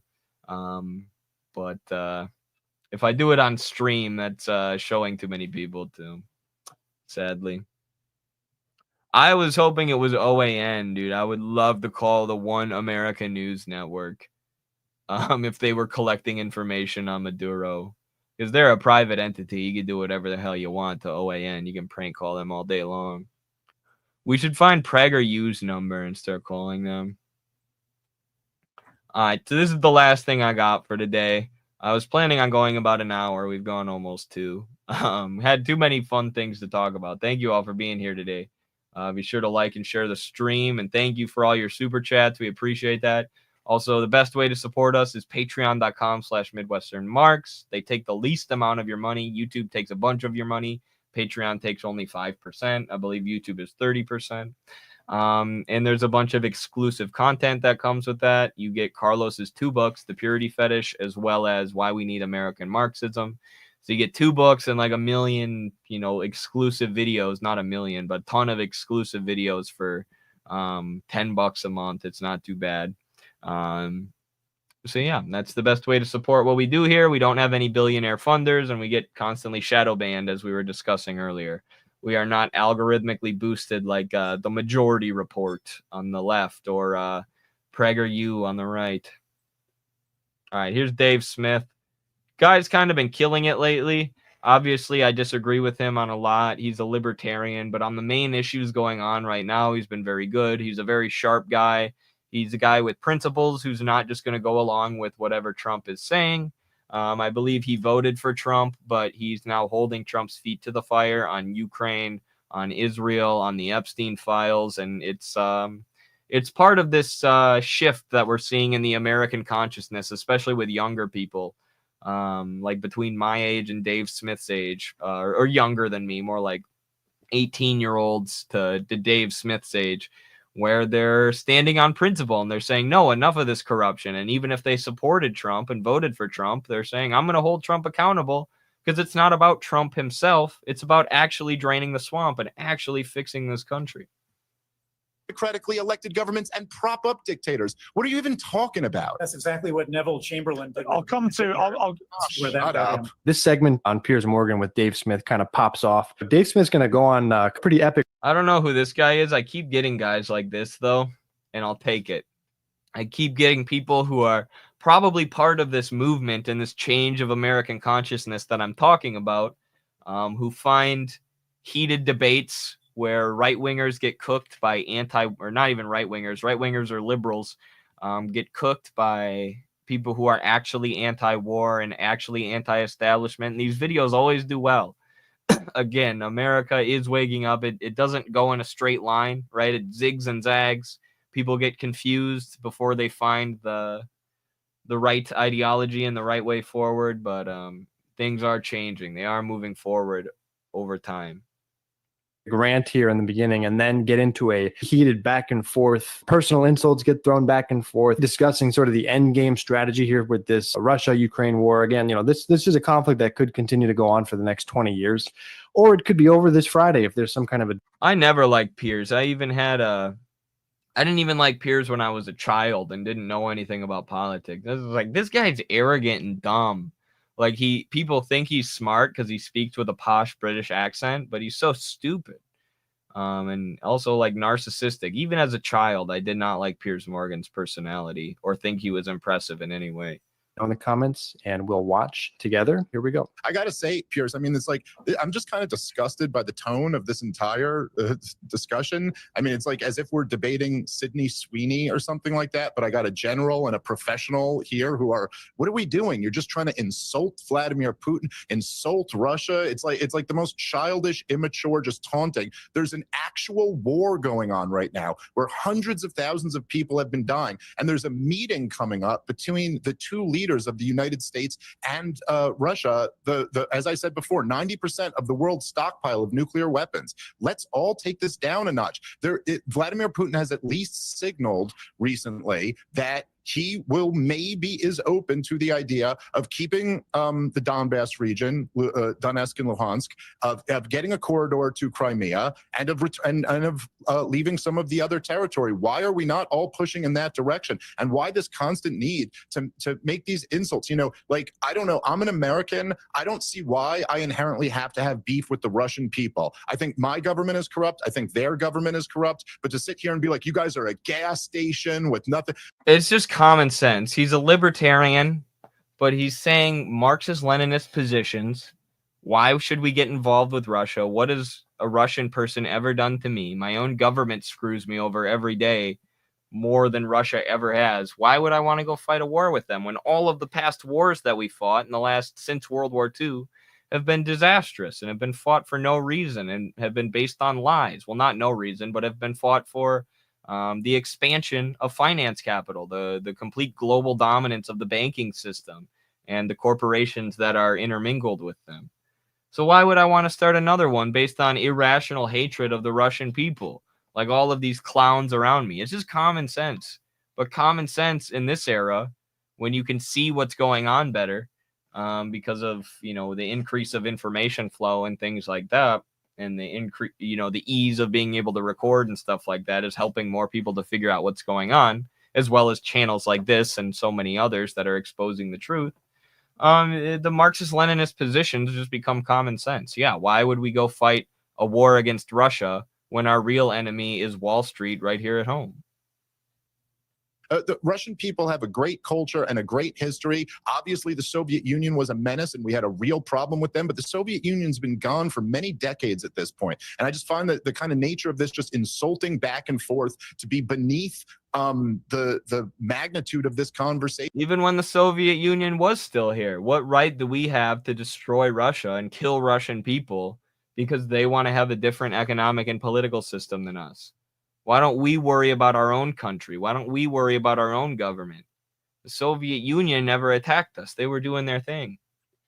It is undeniable that the West did a lot to provoke this conflict. It's just undeniable. Our CIA director through all of Joe Biden's term, Bill Burns, was the one who wrote the Niet Means Niet memo, who warned Condoleezza Rice, do not keep pushing in this direction. And we continued pushing regardless. I think Dave Smith is based in New York. I love going to New York. It is my favorite city in America. I would love to go to Skankfest, which is the comedy sort of festival thing that him and his friends put on. I would love to go to that and get to have a conversation with the guy. That's like one of my dream conversations, because I know he's a libertarian, but he's doing a great job.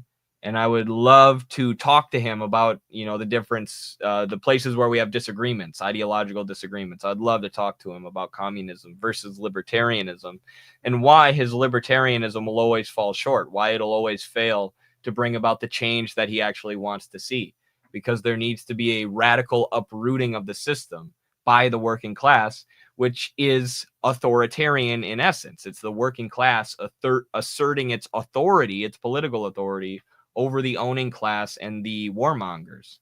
And, without that, there's no stopping them.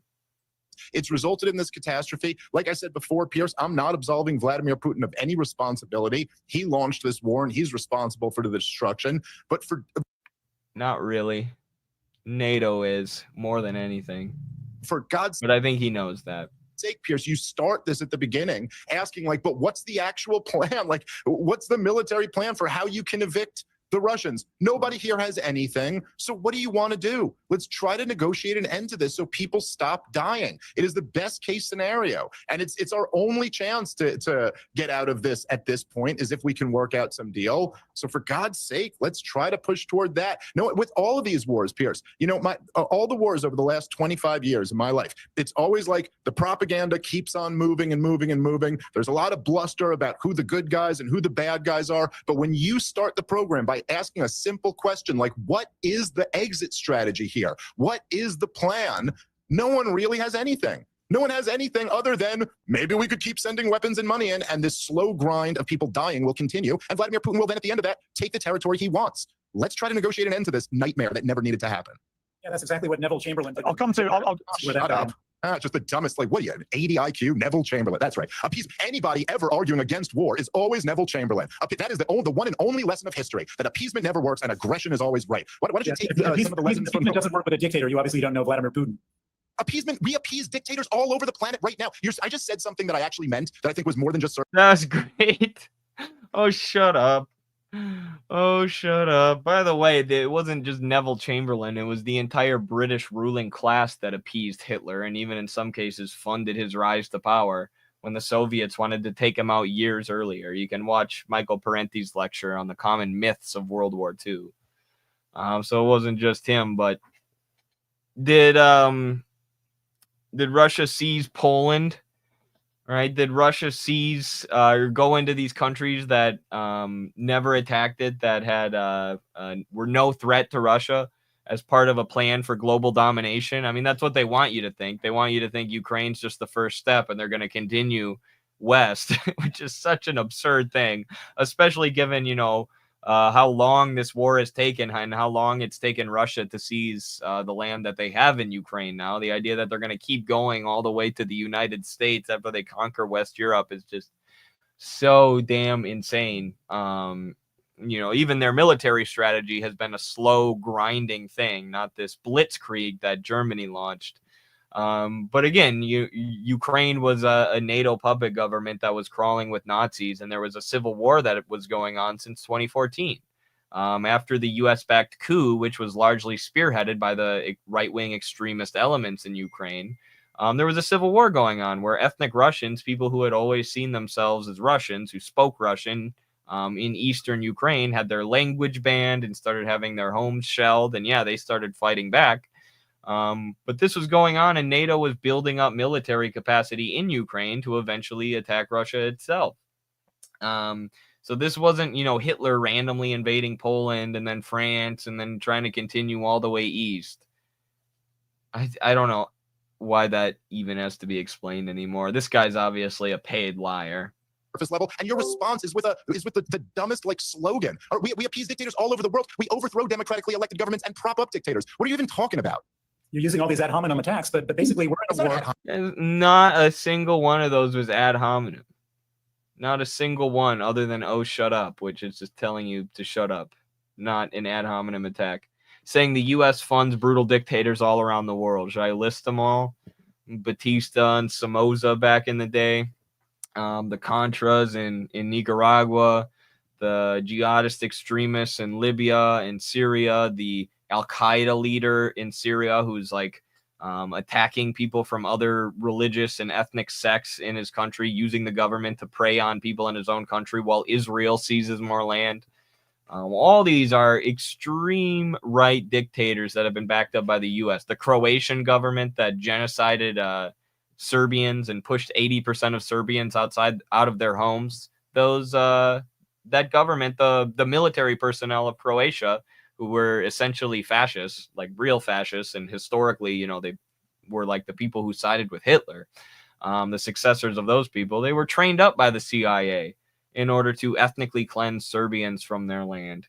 But yeah, Putin is the one dictator that we have to go to war against. It's Putin.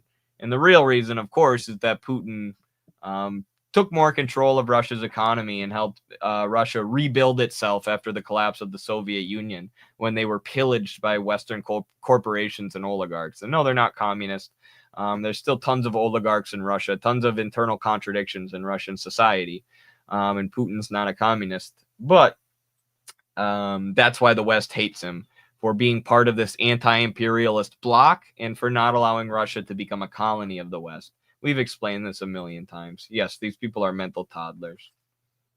Watch any of my videos on Russia, Ukraine, if you want to know all the details about this that we've gone over time and time again, or my debate with Vush. What are you talking about? 80 IQ, that's a bunch of nonsense. You obviously don't know the issues. I'm saying the argument is that of a person with an 80 IQ. You don't know the issues. You obviously are not educated on the issues. Now he goes into ad hominem attacks. The reason why Vladimir Putin is at war is for his own personal survival. He's not going to back off from this war. To then appease him at this moment, to give him Ukraine is just a complete... You're not giving him anything. It's not yours to give. He took it and you can't get it back. Deal with that reality. Sorry. You could impose crippling sanctions on him. You could give the Ukrainians sanctions, more sanctions. And then you could... Yeah, because that's worked so well so far. You can kidnap more Ukrainian civilians and throw them in vans and ship them to the front line. That's an option, right? We could start drafting toddlers, right? Ukraine has decreased the draft age and increased the draft age so that they can draft older people. They've started drafting disabled people, right? But think we could use middle schoolers. We could send them to war. There's plenty of options here, Dave.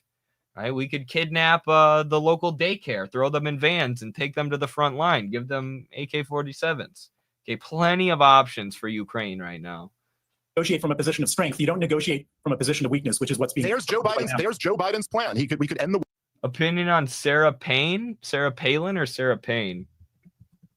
Thank you for the super chat. Oh, Sarah Payne's an author. Avoiding World War III, war over Taiwan, the future of Europe. She seems pretty decent. I've never seen much from her, though. I might have to look into her. Thanks for the tip. You don't have to call it Joe Biden's. You don't have to call it Joe Biden's anything. You don't have to politicize logic.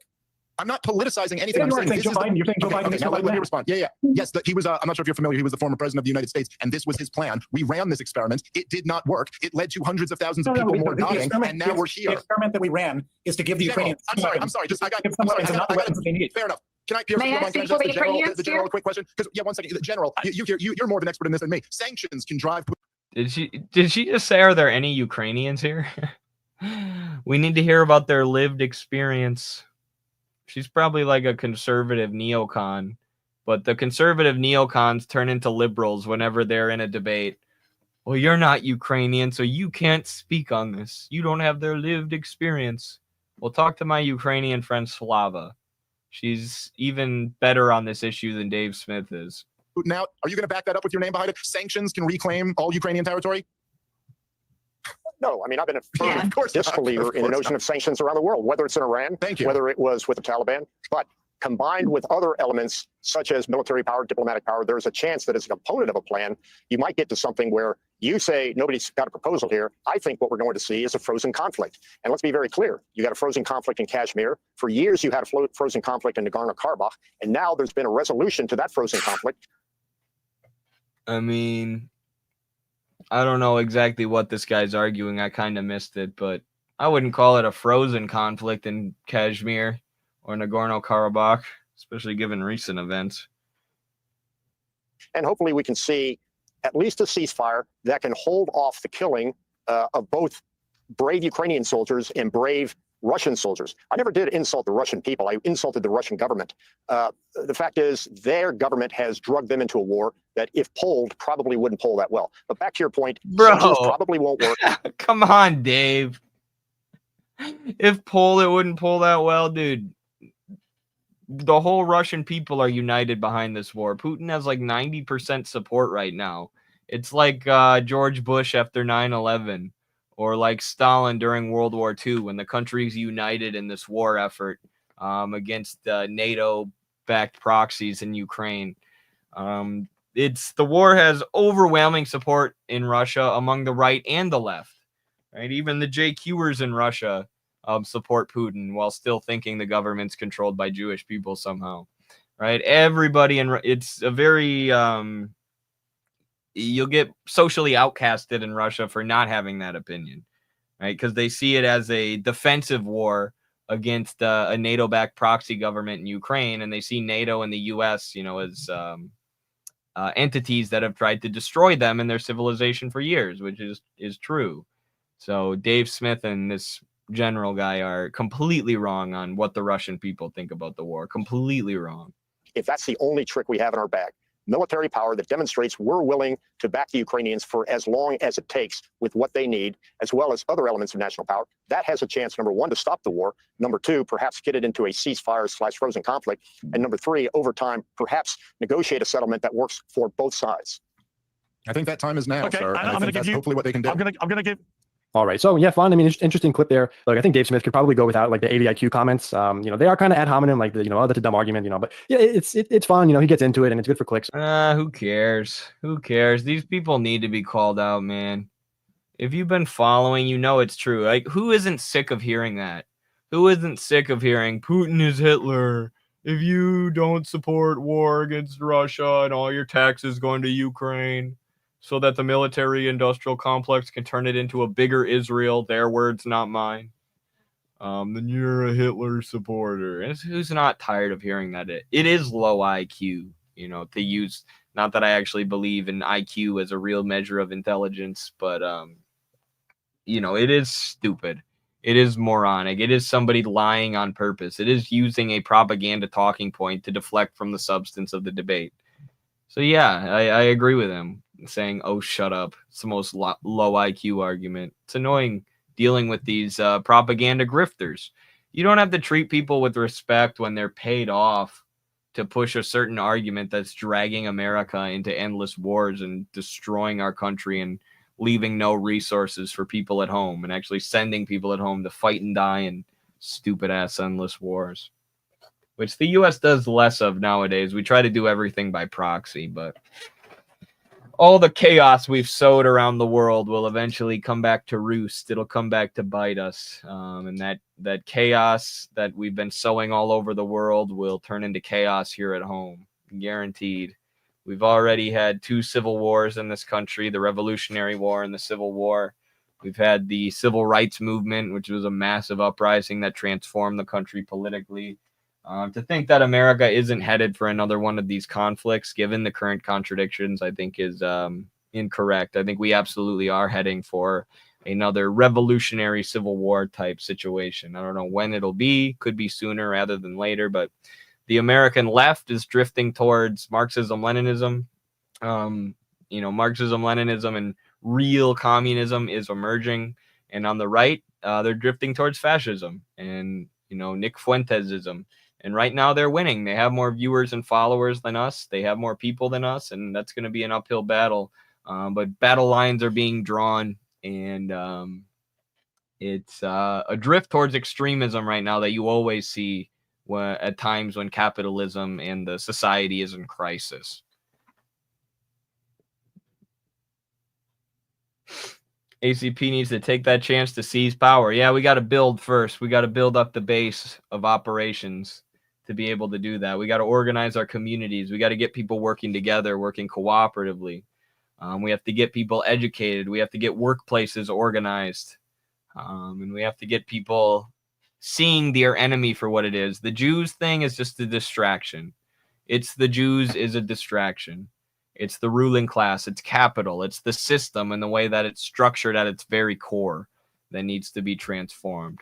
If you just get rid of all the Jewish people tomorrow, the system will continue to function the same damn way. You'll just have a different makeup of the ruling class. It's like doing DEI policies for white people so they can, take wealth from the Jews. That's what Nick Fuentes and them want. But in reality, we need to redistribute all of the land and the resources and the capital to the working class people who created it. What's up, y'all? First time I caught a stream ever. Yo, what's up, Infrared? How's it going? First time in the chat. I was just about to end, but thanks for being here, man. Appreciate it.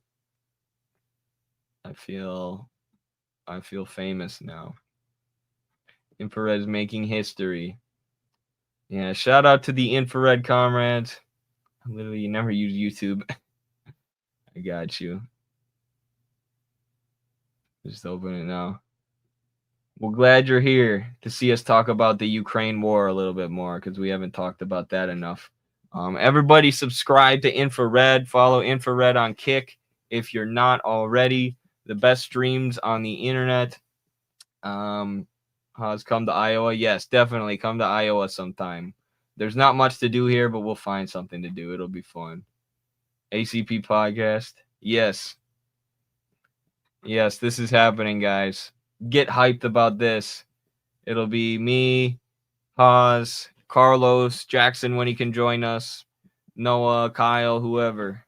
I think that's something everybody wants. I think there's a clamoring for us to get together and do a podcast where we can all comment on, what's going on in the world simultaneously and be in conversation about it and discuss theory and history and the topics that people love to hear us talk about. So I think it's going to be sick. Yeah, I see the reaction in the chat. People love it. So hell yeah.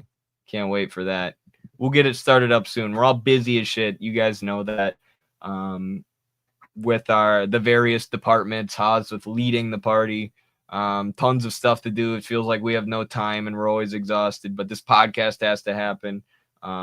It'll be sick and hopefully re-energize people. All right, folks, that's all from me today. Sorry to end the stream right as the chairman got in the chat, but I'm exhausted. It's been 2 hours and 20 minutes now. Thank you for hanging out, for liking and sharing the stream. acp.us. Join the real, emergent, Marxist-Leninist, pro-working class movement in America.